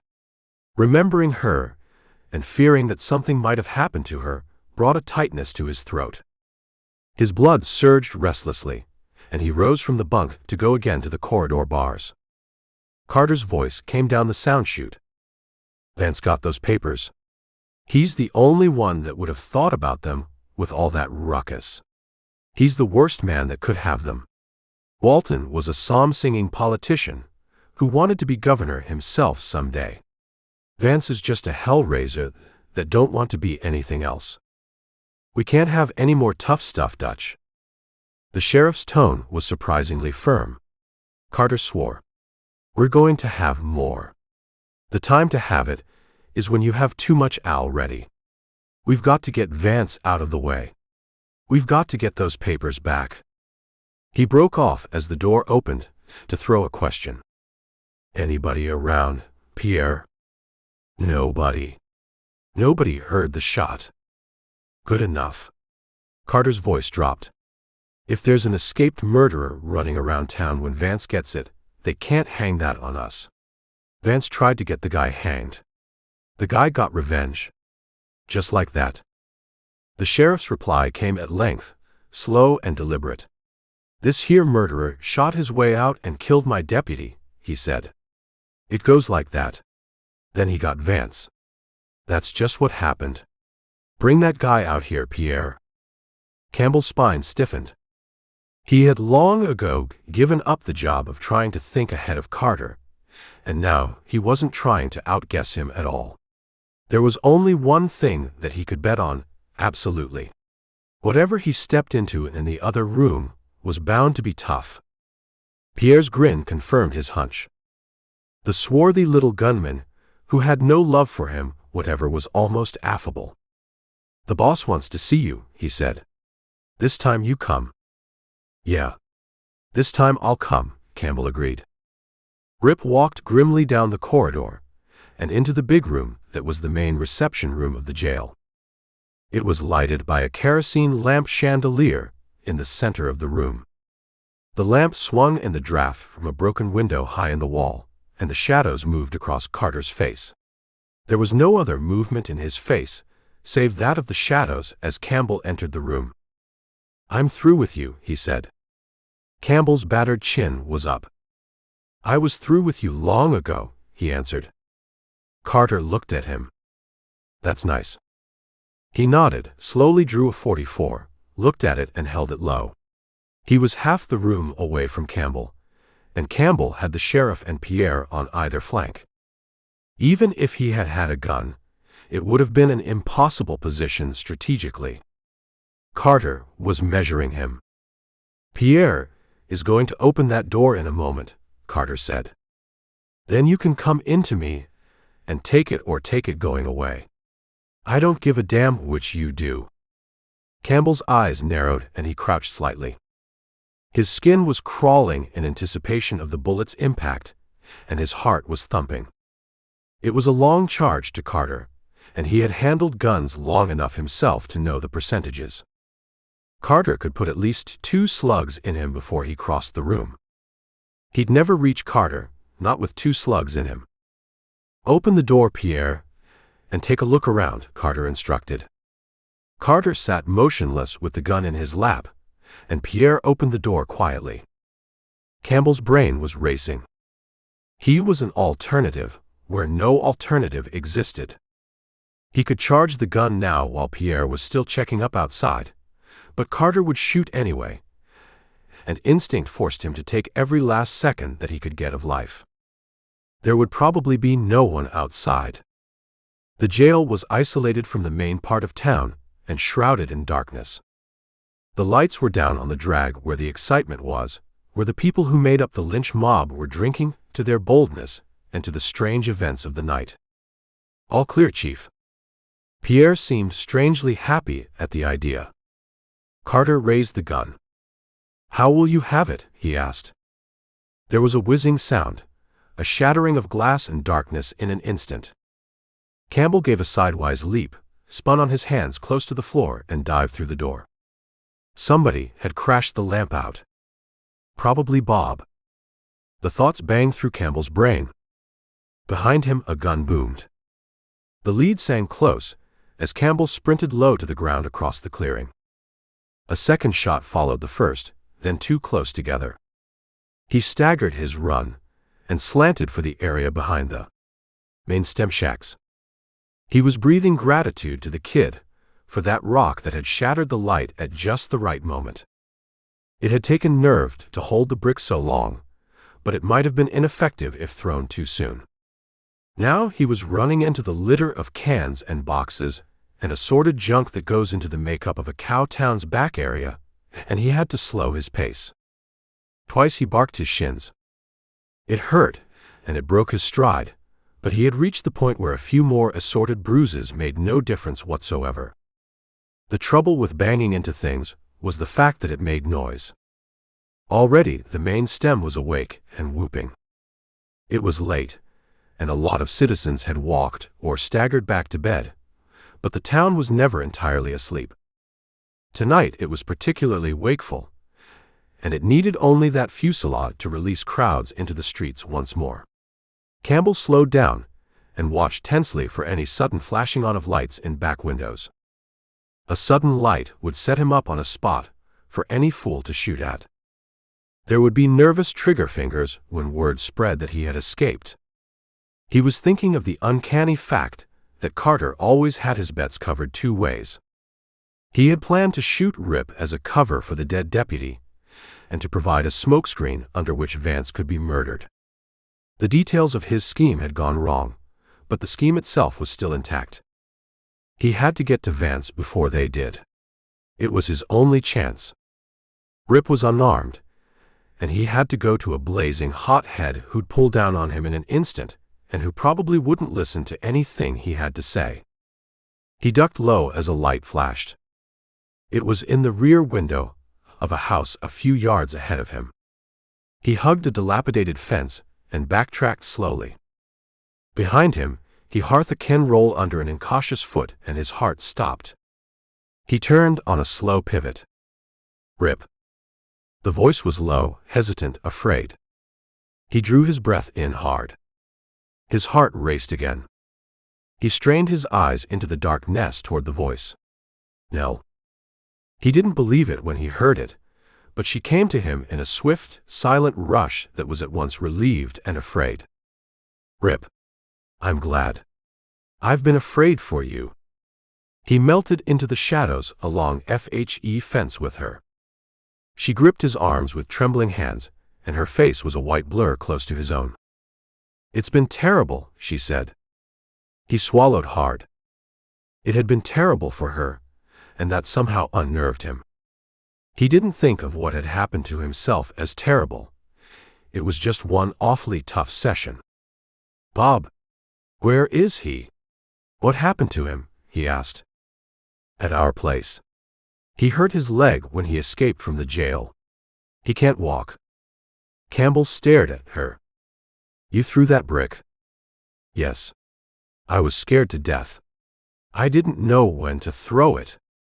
And I was afraid that I'd miss." "Yeah. You were practically a coward." Campbell was leading her along the fence. He was perpetually astonished at timid, scared people with nerve. "Can we get to that place of yours from here?" He was listening to the noise along the drag, listening with more concern to the sound of unorganized pursuit that was spreading into the back areas. Nell nodded. "We'll keep going," she said. Bending low, they made good time. Campbell wasn't kidding himself that he was just lucky. Carter and his sheriff knew that Campbell had headed into the area in back of the main drag. They had probably headed pursuit into another direction. They wanted to let Rip Campbell run a while. He had to be a fugitive when Vance died. "Here it is." Nell gave a sigh of relief as she turned toward the dark, shabby frame building that had been her home and her business venture. In the darkness, Bob waited for them. He was sitting with his back to the wall and one leg straight out in front of him.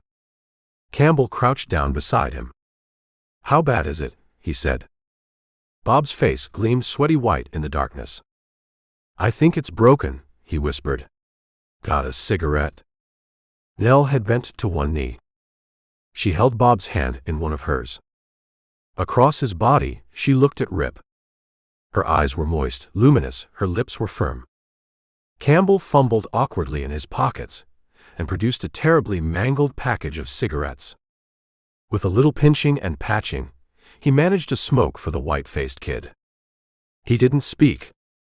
The kid had been sitting here alone and uncomplaining for hours, and the girl had been taking the risks of a hostile town. Neither one of them had uttered a complaint or a reproach.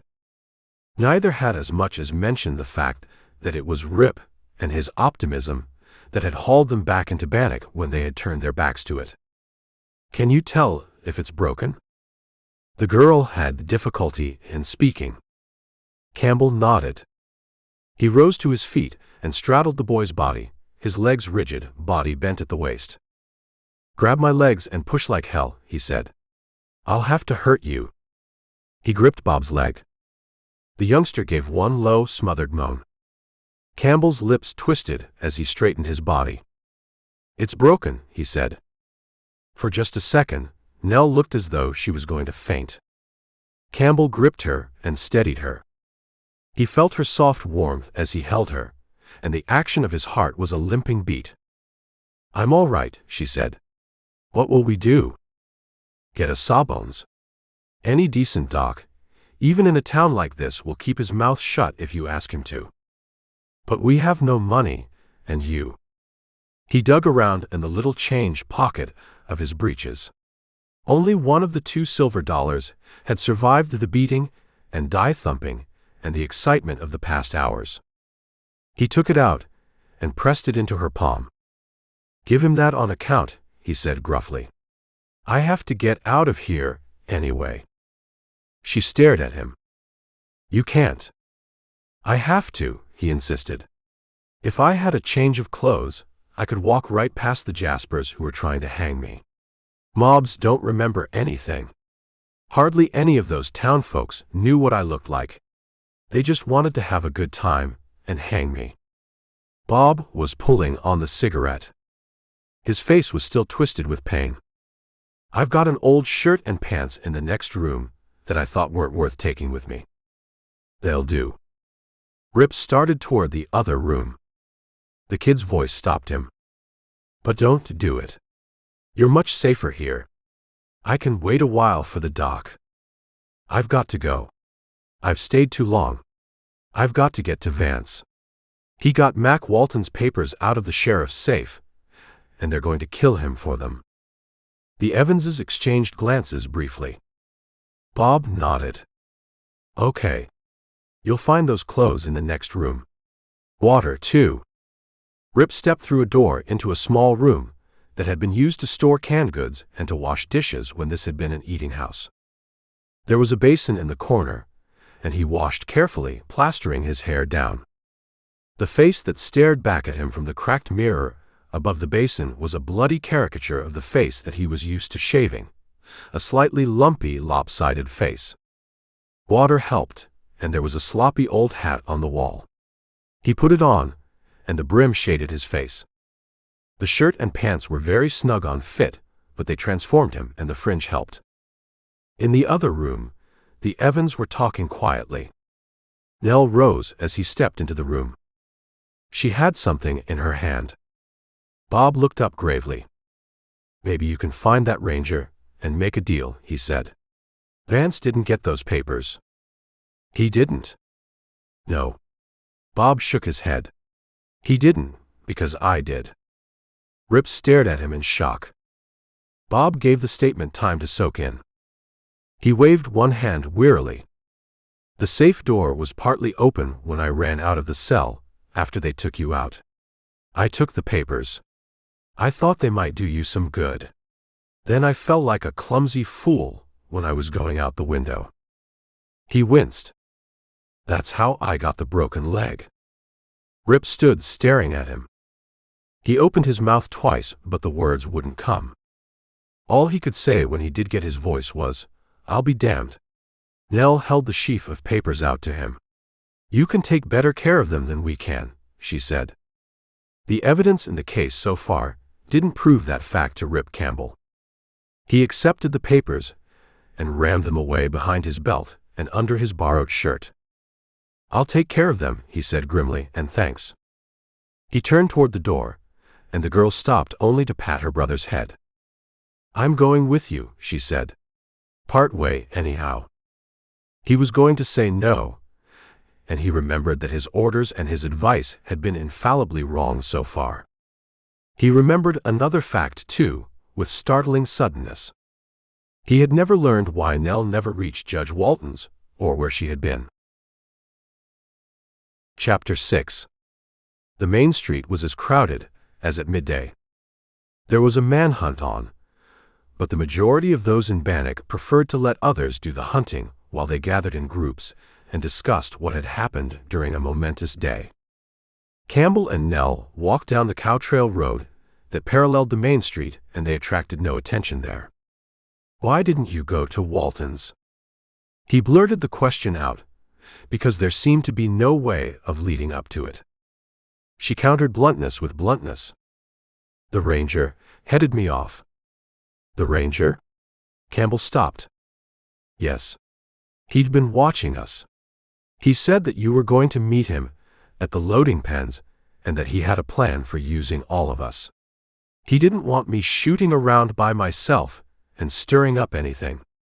"Did you tell him what you wanted from Walton?"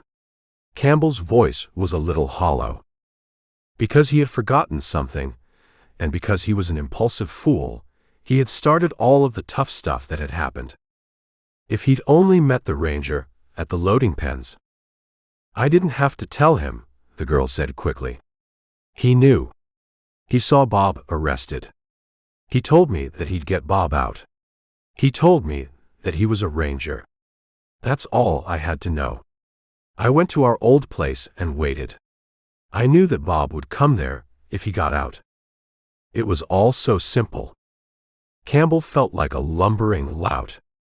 The ranger had been in town, sizing things up, filling his hand before he played. The man had been watching developments, and he'd laid a plan of campaign.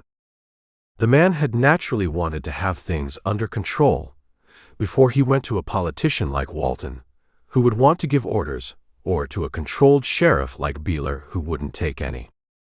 "I think that you're the bravest man I ever knew," said Nell. They had stopped by common consent where the cow trail branched to run across the town. There were 2 dark buildings shielding them from the main street, and a vast night shielding them from the realities of death and injury and the brutality of the manhunt. Rip Campbell flushed. "I'm a clumsy bum," he said. Inwardly he cursed. Even his tongue was clumsy. It was not the kind of a thing that a man said to a girl with whom he had faced and was facing danger, not the kind of a reply that a man makes when the stars hang low and a girl speaks a compliment. She looked at him gravely, and in that moment she was older than he, and she knew it. She extended her hand. "Good luck," she said. He gripped it as he would grip a man's hand. There were things that he wanted to say, things that he wanted to tell her, ideas that he had about courage, and about timid people who were bravest when they were most frightened. He wanted to speak, and he couldn't. He gripped her hand, and only his eyes were eloquent.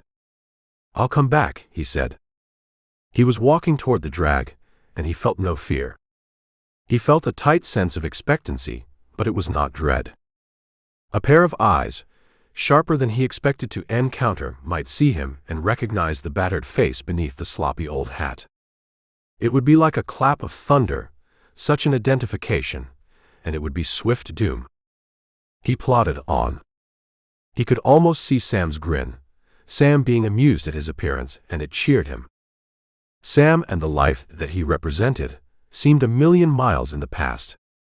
Yet Sam was probably sleeping like a baby in a stinking, jolting cattle train. If Campbell could suddenly join that train by some miracle and tell him what had happened, he wouldn't even raise his head to spit. He'd just roll over and grunt, "You damned liar," and go back to sleep. Campbell was elbowing through the crowd. He had to rub shoulders with men who had been trying to hang him a while back, and he had to shove them out of his way, and a few times he even threw retorts to the badinage about his hurry. And the men who were talking and wondering about a fugitive who might be miles away did not look for him along the main drag of Bannock. Vance's livery stable was dead ahead on a dark side street. Downstairs the big double doors were drawn. The shutters were closed on the upper floor, but thin lines of light shone through. Campbell's jaw squared. If he knew where to find the ranger, he'd rather talk to him. Carter's men hadn't yet gotten to Vance, or there'd have been some excitement. They had probably delayed to see if they could locate Campbell and make certain that Campbell had no alibi established. That was a break. But if the old coot won't listen to me, won't believe me. Campbell ran his hand along his thigh regretfully. If he only had a gun, he could ram the drop to Vance and make him listen. As it was, he wouldn't lay any bets on the temper of Vance. The man was capable of shooting first and finding out what Rip Campbell wanted later. Campbell's eyes flashed up and down the street, and he cut away from the board sidewalk across a cleared space to the left of the livery stable. He could go in the back way if he were careful, and 3 muffled shots came from within the building. For a paralyzed fraction of a second, Campbell stood crouched. Then he whirled and made a quick leap for the shadows behind Vance's. Instinct was guiding him. Back the way he had come, he would be heading into the crowds along the main stem and coming away from the shots toward anybody who heard them, moving against the light, a target for anybody at Vance's. That way was fatal. He had to pass Vance's and keep going. His heart was somersaulting. The ill luck that had ridden the night to him was still in the saddle. He was late, and the Carter gang had gotten to Vance. He was worse than late. He was practically on the spot where Carter wanted him to be. A fugitive from the charge of murder, framed with the killing of a deputy and his escape, he was practically on the ground for a third murder that could be more easily laid to him than any of the others.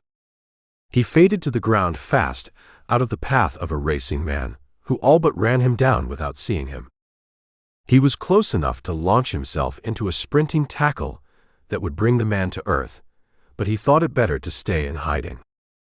The man was probably the murderer of Vance, but it was neither the time nor the place for Rip to be catching murderers. After the charge and the leap and the struggle on the ground, he'd have a man on his hands and a crowd grouped around him, and it would be the word of one man against another. Rip Campbell's lip curled. The word of the lowest saddle tramp in Bannock would stand against Rip Campbell's tonight. The shadows of the alley swallowed the runner, and he changed direction. The man was running directly away from the main street, and it was the direction that Campbell wanted. But it was as fatal for him now as Main Street itself. Let the other man hear Campbell on his trail, as he was bound to do, and he'd do one of two things. He would lead Campbell into a trap where his accomplices waited, or he'd shoot it out. Campbell rubbed his thigh ruefully. He'd gamble gun for gun with the average smoke slinger to be found in the tough towns, but he needed a gun for a starter. He had only one alternative, and a bad one. He took it, with instinct driving him again. There was a slash between Vance's house and a big, dark, barn-like structure next to it, a narrow areaway that led toward the street on the side above the house and away from the main stem. The street was pocket black at this end, and narrow. He could cross it in 2 or 3 leaps and be heading back through the town by another set of back alleys. It was risky, but it was better than being driven into the open, where he would be anybody's target. The action had been continuous, flowing, happening in a fraction of a second. Campbell's thoughts had raced with the action, and he was not conscious of thought. He was making his decision, seemingly with his muscles, whirling toward the areaway, racing down it with long balanced strides that cut noise to the minimum. He pulled up short and cursed. The areaway was blind. Dead ahead of him, the 2 buildings joined behind a false front that towered too high and too straight for climbing. The darkness that he had counted upon as an ally had proved a betrayer. He had not been able to see that barricade from the mouth of the slash. He had expected darkness at the other end, but not the darkness of a barrier like this one. He raced back, conscious of precious time lost, expecting the uproar that should follow shooting on a night like this, racing back to his bad alternatives, the route to the main stem or the trail of the man who had fled. Instinct wasn't functioning yet. He didn't know which way he would turn when he dashed back out of the areaway. He never found out. He was running low to the ground, and he slowed before he left the dark canyon between the buildings. A spoonful of sand grated under one foot, and a blocky shadow stepped across his path. His hand came up instinctively in a gesture of defense and remained up when he caught the glint of a gun barrel. That's it. Hold I. The voice behind the gun was grim, cold, pitched low. It was the voice of a man who doesn't stand for having anyone jump a gun that he holds. Campbell came to a stop, and his right hand followed his left in reaching for the sky. The man behind the gun stepped forward, and his gun rested just under Campbell's heart. You? He grunted. So you were the one who got away. Campbell's eyes returned his stare bleakly. There wasn't much that he could say against the weight of the evidence. He had been captured in the shadow of a murder by the ranger, who was about the only man in town who might otherwise have believed in him. There was disappointment in the ranger's voice as he said, "You had me believing in you for a while." He had turned Campbell around and was leading him up the Vance back stairs. Campbell stopped, careless of the gun pressure against his spine. Why not keep believing? For a little while longer, he suggested. I'd have to hear a damn good story. What have you got to offer? For a man on a murder scene, the ranger was exceptionally cool, unhurried. Campbell remembered what the man had said. You were the one who got away. There had evidently been someone who hadn't escaped. Perhaps the ranger had sufficient reason to be cool. Campbell's shoulders stiffened. I'm putting my hand inside my shirt, he said. I haven't got a gun. You hadn't better have a gun. You couldn't turn fast enough to use it. They had stopped on a landing midway up the stairs. Campbell reached reluctantly beneath his shirt and drew out the papers of Mac Walton. If the ranger believed that Vance had had those papers, this was hanging evidence. But Campbell could not hope to keep those papers hidden, nor to dispose of them in any way before they were found on him. He had to make a play and stand on it. Believe it or don't, he said, But I was taking those papers to the governor if I didn't find you, and I could get out of here. They're Mac Walton's. Let me have them." The ranger's voice was suddenly sharp, excited. His attitude of cool wariness dropped from him in a flash. He reached under Campbell's armpit and took the papers eagerly. For just that interval of time that is often fatal, the gun pressure relaxed against Campbell's spine, and they were standing on the stairs. Campbell had an impulse. His chance of dropping and of hitting the ranger's legs as he dropped was good. They would bounce down those stairs fast, and the chance of a man with a gun was no better in a melee like that than the chance of a man without a gun. He shook his head. So far he had stayed inside the law, no matter how it looked. The ranger had played the game straight with him, and he was playing it back. The gun prodded again, and the moment with its temptation was gone. "Let's go upstairs." The ranger was in full command of the situation once more. Campbell was marveling at the fact that there was no excitement. The shooting could not have been heard on the main stem, or there would be a furor out front. He remembered how muffled the shots had sounded to him, and he had been close. Vance's house was solidly built, and it was tightly shuttered. It was noisy down on the drag tonight. They reached the stairhead, and the ranger shoved Campbell ahead of him. "Open the door," he said. "Slow and careful." Campbell was both slow and careful. He stepped into a high-ceilinged room that was lighted by a huge ornate oil lamp that perched on a center table. A room that was a regular storehouse of monstrously big furniture. There was even a piano which Vance had once bought cheap from a poverty-stricken nester for the daughter that he had someday hoped to have. At the far end of the room stood Vance. Campbell felt his knees buckle. It was like seeing a ghost. He had counted the man as dead when he heard the shots. He had heard the man's murder planned, and he had figured himself as the sole chance that Vance had of surviving the night. Seeing the red-faced, snarling Irishman standing there was like a right-hand jolt to the jaw. "Him. I knew you'd find him in it." There was rage in Vance's purpling face, hot hatred in his eyes. He took a step forward, his fists knotted. The ranger grunted. "Sit down," he said quietly. He had Mac Walton's papers on him, and you know that he didn't get them from Mac Walton. Let's try and be sensible about this. Sit down, guy. He waved Campbell carelessly to a chair, but the chair was a big one that no man could leave in a hurry, and the chair was where the ranger could face it when he talked to Vance. Vance's fists unknotted slowly, the color draining from his tight face until it was the normal pale shade of Irish everywhere. "Those papers." The ranger broke off short. His raised hand commanded the silence of Vance and of Rip Campbell.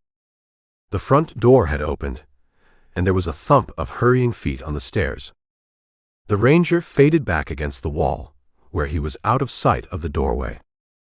Campbell hesitated only a fractional second in deciding that he didn't like a big, high-armed, stuffed chair as a grandstand seat for trouble. He risked the ranger's wrath and Vance's temper by bending forward like a jackknife and rolling out of the chair. Neither of the two men paid any attention to him, and he crouched against the floor. The door slapped open, and Sheriff Beeler came into the room, his lean, cadaverous body bent at the waist, his eyes narrowed. Behind him came Pierre, with a shiny new deputy star on his chest. Carter, evidently, had not taken any more chances of blundering in the sheriff's office. He had given the office the best he could muster. 2 steps into the room, Beeler stopped abruptly, so abruptly that Pierre ran into him and dropped back into a crouch like a startled cat. The sheriff's normally squinted eyes were suddenly wide.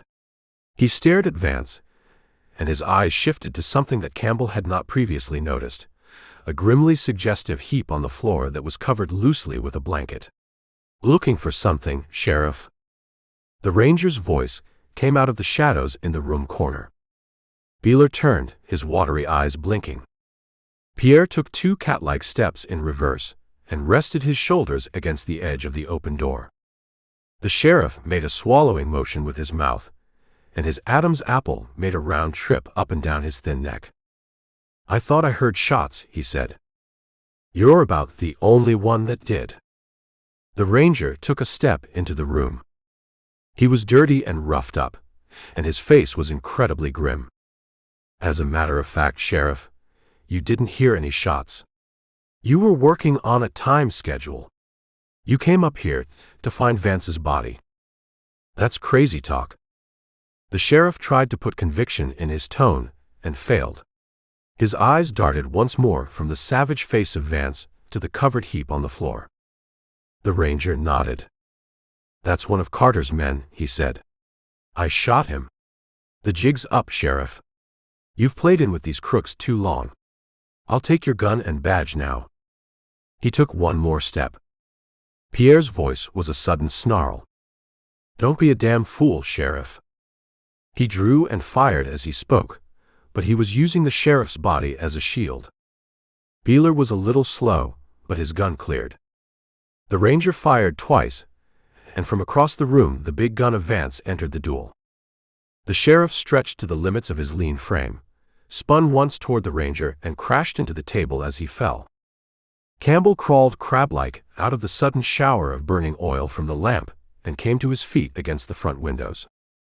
Another shot sounded put there in the stairwell, where the ranger was plunging down the stairs after the fleeing Pierre. Vance made a stamping motion at the blaze, saw that he didn't have a chance of putting it out. He turned with his gun gripped hard, his face a twisted mask in the lurid glare. Campbell didn't wait for Vance to fight it out with temptation.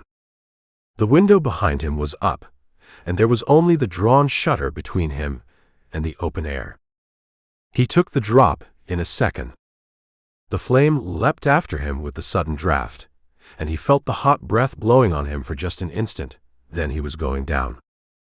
He hit with his knees bent, and let his weight fall forward, checking the fall with his fingertips.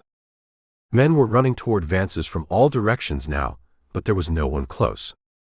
Pierre sprinted swiftly across the street, and hit into the back area route toward the heart of the town. The ranger took 2 steps after him, looked back at the swiftly blazing building and turned with a curse. Campbell breathed deep. "It will have to be me for Pierre," he thought. He was tired, and he was suddenly conscious that he was a walking ache, but he was a fugitive again, and there would not always be a fire or a heap of excitement to take attention from himself. He still had a lot to answer for, even if the third murder hadn't happened. He hit the shadows, and a hand grabbed his suddenly from the darkness. He nearly lashed out with his right, but checked the motion in time. The great torch that had been Vance's home threw light into the back areas, and he saw the pale face of Nell behind the hand that had checked him. "It's me," her whisper was harsh in the darkness. "I came down because I didn't know. Anything could happen. I wanted to be near in case." He gripped her arms and held her tight. It was perilous for both of them to linger here, and he had work to do, but he couldn't help himself. "Did you get a Sawbones?" "Yes. It's all right. The doctor said he'd take care of him. Bob wanted me to come." Rip looked hastily back toward the blaze, then down the cluttered backyards over which Pierre had raced. She seemed to sense his thought. "I'm a horse thief too," she said. "The man who owns the horse is drunk. He fell asleep by the watering trough. The horse is saddled. I thought you might need him. You could ride off." He looked down into her eyes. She thought of so many more things than he did. "Listen," he said, "can you ride?" "Like a man." There was no boast in the words. It was a statement. He released his grip. "Get that animal and ride to Carter's," he said. "Maybe I'll need him." He had everything now but a gun, and he couldn't wait on the miracle that would bring him that. The girl slipped away, and he resumed his run over the course that Pierre had set. Pierre would go to Dutch Carter's, and it was no time for Carter to figure elaborate plans or plots or frame-ups. With a fire menacing a town that was built of dry wood, with Mac Walton's papers in the ranger's pocket, and with the Carter organization split wide open, it was a time for only one thing in the life of a man like Dutch Carter. It was time to get out. Chapter 7. Bannock was ablaze. The hungry flames from Vance's had eaten their way through the roof of the building beyond, and there was an artificial sunset glow against the sky. Men were rushing toward the conflagration, and several volunteer fire companies had already been organized within the space of 5 minutes. Hastily formed groups of men willing to haul water or wield axes. Politics and murder had to take a back seat temporarily in the face of far more immediate menace. Men rushed toward fire. Campbell moved swiftly away from it. He stopped short at fence around the sizable backyard of the Silver Dollar and worked close to the gate. Inside, saddled horses moved impatiently. Carter's cold, even voice carried above the creak of saddle leather and the thud ding of hoofs. "It's one hell of a time for you to be showing up, Pancho. I come right back. I saddled the horses. If that is not right, Dutch, how do I know? You saddled horses. You knew we'd need them?" "I think so. When this damn ranger—" Campbell eased forward until he could look through the gate without being seen. Pancho, the big moon-faced man whom he had knocked down in the Silver Dollar, was standing before Carter. There was sick horror in the man's expression. He wore guns, but there was no dream in his face of using them. He stood like a prisoner before the dock. Carter, still elegant in his white silk shirt, buckskin breeches, and fancy boots, was standing with his hands on his hips. Behind him stood Pierre like a sentinel. Dutch's lips were bitter. The ranger? Damn the ranger. There never was a ranger that stood a chance in this town. The trouble tonight was too many lily-livered slobs without guts. You saddled horses and left them. Yes, said Pancho. If hell. I didn't send you out to saddle horses. I sent you out to blast that flannel-mouthed Irishman out of the picture. I sent you out to get those papers. I try to tell you. This ranger. And you just ran, Carter cut in. You knew Beeler was going in, but you didn't head him off. You didn't do anything. You got the hell out, and you saddled horses. Dutch. I could not. Say good night, Pancho. Carter's hand dipped and rose. It was one continuous motion, and the roar of the gun blended into it. Pancho had an infinitesimal space of time in which to see what was coming, but he died without even making a move toward his gun. He died like a slaughtered sheep, too paralyzed with fear of one man to even make a defense of his life. Carter didn't even watch him fall. He spun on his heel and vaulted to the saddle. Let's go, Pierre, he snarled. We've got to make time. Campbell faded away from the gate. He was wishing again for a gun, and he was still a little cold from the callous suddenness of Pancho's dying. The impatient horses thundered by as he crouched against the fence, and he saw them swing south away from the blaze and out of Bannock. There were loaded saddlebags that told their own story. Men like Dutch Carter, even when they rule the roost, are ready for the day of doom. There would be money in those saddlebags, plenty of it. Getaway money hoarded carefully through days of power. Carter might leave valuable property behind out of necessity, but he would carry a stake that would make him important in another town. It was the fortunes of war. A man of his breed expects each town to be the last, the town that he'll rule till the pavement comes. But riding out of town with Carter was Rip's last chance of vindication. He was still a murderer in Bannock.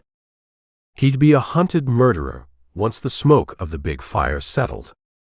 Inside the gate, there was a gun. Campbell saw the two horses become a blur to the southward. Then he was through the gate and bending above the body of Pancho.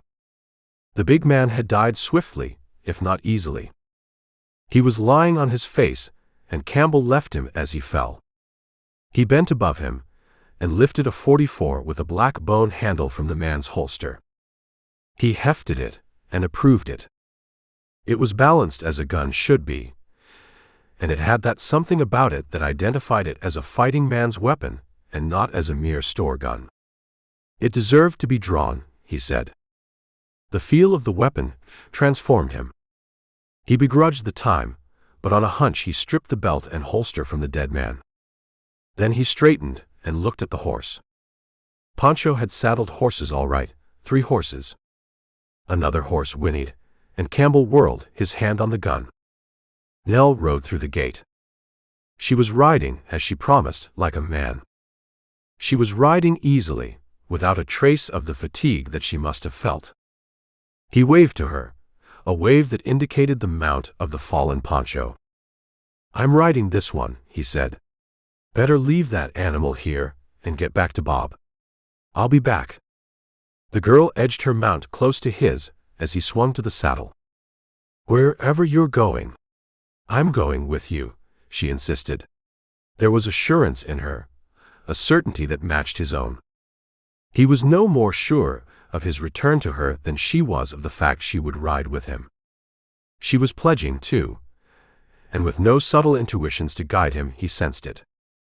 "It's dangerous," he protested. "Pierre and Carter are riding out. I've got to follow them." Which way did they go? She was stirrup to stirrup with him, and there was tension about her, a fighting man's look. He swung his arm to the south, and she nodded gravely, urging her mount forward. "They'll try to cut through Farland," she said, "and out of the state. I know a shortcut." She spurred ahead. Bannock was in a shallow saucer set in the hills, with wide rolling range country to the north and the foothills to the south. The road was scarcely out of town before it started to climb, turning on itself like a carelessly thrown lariat. Nell rode in the lead, and she asked no favors from him. When she stated that she rode like a man, she took on a job to do, a job that she did superbly well. After 200 yards, the road dropped again, and the hoofs of the horses clattered over a rickety bridge that spanned a dry creek. Beyond the bridge, the road slashed through poplars, and Nell Evans turned off. She rode her bay into an apparently solid screen and found the rift that led to an old game track where the ponies were forced to walk slowly and single file. She urged her mount almost straight up the side of the mountain. Campbell's lips were tight watching her, but his eyes gleamed. This was riding, and with a real rider. Branches whipped his face, and he could see sparks dance from the hoofs of the pony ahead. They climbed for what seemed like years, and then Nell was outlined against the pale light of the low-hung stars atop the ridge. She was poised there for a fractional second, then she was down the other side and out of his sight. She reined in waiting for him, and her eyes were wide. The high color of hazard was in her face. She'd been campaigner enough to get off the skyline as fast as she could. "It's hard from here on," she said. "We go down, and it's steep. We'll cut the road, and we ought to get there a little ahead of them." He nodded. "Where did you learn to ride like that?" She tossed her head. "Even a nester can ride sometimes." She was gone again, and he flushed as he lined out after her. She had not exaggerated when she said that it got hard. It was like riding a toboggan slide strewn with boulders and made treacherous by shifting sand and fragments of loose rock. The ponies were cow ponies that had worked this kind of country. If they had not been, they could not have kept their feet. Rip followed blindly, and in a comber of his brain reserved for marveling about things, he was still turning over the idea that a brave person could be timid and still be brave. As far as he could tell, he was neither one thing nor another personally. He was pretty much the same way all of the time. He acted the way he felt, and he felt whatever way he happened to be feeling. He marveled at anyone who was different, and he could only sense the difference. "There." The wind whipped the word back to him as the girl waved. Below him, he could see the narrow ribbon of road laid through jagged rock. Beyond that ribbon of trail there was the bottomless pit of the world, a drop so steep that not even the tops of the tallest trees showed. A big boulder was balanced crazily on the lip of the trail above the drop. Like most of the balanced rocks of the West, Campbell knew that this one would be as solid as Gibraltar. It was the only barrier between a rider charging down on that road and the sheer leap to wide eternity, a barrier as cruel as the drop. A man would smash against that like a fly against flat board. Between the girl and that thin strip of suspended trail, there was an almost perpendicular slope that shone silver gray in the pale light. She waved and put her mount onto it. Campbell plunged after her, and the world seemed to drop away. He was going down, straight down, keeping his balance in the saddle only because he was born to the saddle, and trusting his mount without trying to ride him, betting on the instinct of self-preservation that is in horses as strongly as in men. Slipping, sliding, and skidding. Hoofs thundered on the trail below, while they were still plunging down the Devil's Slide. The girl was pulling in her mount, lifting him, and he was finding some surface upon which to break. Campbell was pulling up beside her, and the horse, by some miracle, was stopping. Two riders turned a loop in the trail below. Pierre was riding in the lead, and he looked up, startled. Campbell drew and shot without conscious thought. Pierre's horse reared and gave a convulsive leap forward. Pierre twisted desperately, kicked his feet free of the stirrups, and went over the pony's head as his mount went down. His body jerked in the air, hit the barrier boulder, and slid down it as the pony's body lunged against the rock. For an instant, Pierre was between the horse and the rock. Then he rolled limply over the animal's body and lay in the road. There was a speed to events that gave Campbell no chance for reflex. He saw Pierre go over the horse's head and smash in the same instant in which he saw Carter rein up and go for his gun. Carter was slow for the reason that he had not seen the charging pair on the slope as swiftly as Pierre had seen them, and because he had a mount to control that was shying off from the accident that had befallen its trailmate. In that second that he was off in his timing, Campbell shot his horse from under him. Rip cursed as he pulled the trigger. He was mourning murdered horseflesh even as he swung from the saddle and ran forward. Carter had cleared the saddle better than Pierre, but his horse did not fare as well. Its shriek was almost human as it skidded off the trail edge and went off into immensity. Carter looked up, his face wet white with his knowledge of the fate that he had escaped. Campbell put his foot over the gun that Carter had dropped and looked down on the man over his own gun. "Do you know a single reason why I shouldn't pull the trigger?" His voice was harsh. Carter pulled air into his lungs, and some of his color came back. "You won't," he said. It was the professional gambler's bet on his knowledge of human nature, and he had no takers. Nell moved close to Campbell's side, but without her he still couldn't have shot the man who was at his mercy. "Please," Pierre croaked as his body shifted. "Please help me." Pierre's voice was as pitifully shrill as the voice of a child. Campbell felt a quiver along his spine. He had counted Pierre as dead after that brutal fall, and a living Pierre was either a break or a complication. He kicked Carter's gun back and picked it up. "He's hurt terribly." Her voice was choked with sympathy. Campbell didn't trust Carter. "Turn around," he said. He walked into the man, and with his gun on Carter's spine, he frisked him carefully for weapons. He found none. "Help me, please." Pierre was moaning again, and Campbell walked Dutch Carter to him. The brackets deepened around his mouth when he looked down. The little Frenchman was a crushed and bleeding mass. His twisted legs told their own story, and there was a bloody shapelessness to his body. He stretched the fingers of his right hand toward the gun that had been jerked from his grasp. It was a few scant inches from his outstretched fingertips, but there was no further reach in him. "The gun, please." "Only the gun, if you are merciful. See, I write for you." He had drawn a notebook from his pocket and a stub of pencil. He had written on it laboriously, and he was clutching the pencil again now that Campbell understood his want of the gun. "I have write, sir, the truth. That I did kill Mac Walton, that I see Dutch Carter kill the deputy. The agony, sir. You owe me nothing. I buy that gun from you. A touch of your foot, and it is mine. I sign this for the gun." He was gasping the words out, pulling vitality out of some deep reservoir within himself. Campbell felt his own breath heavy and rattling in his lungs. Even Carter seemed ramrod stiff with horror. But he recovered first. He didn't want that confession signed. He took a step toward the gun. Campbell stopped him with the muzzle pressure against his spine.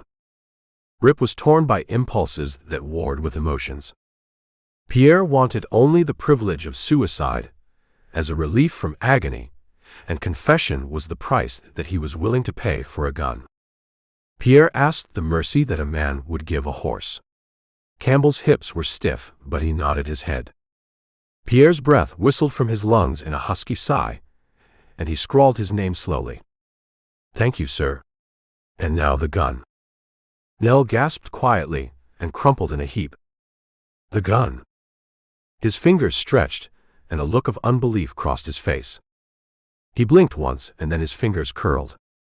His eyes opened wide and remained fixed as the light snapped out of them. Without the gun he had bought, he died between 2 ticks of a watch. Campbell's breath whistled between his teeth with relief. He felt Carter relax and then stiffen. Dutch wanted that confession, crude and unwitnessed though it was. They were better wits than Campbell's, and Rip knew it. He could not match Schemer's weapons with him. He could not take him back to Bannock under the drop either, and he had no desire to take him back that way.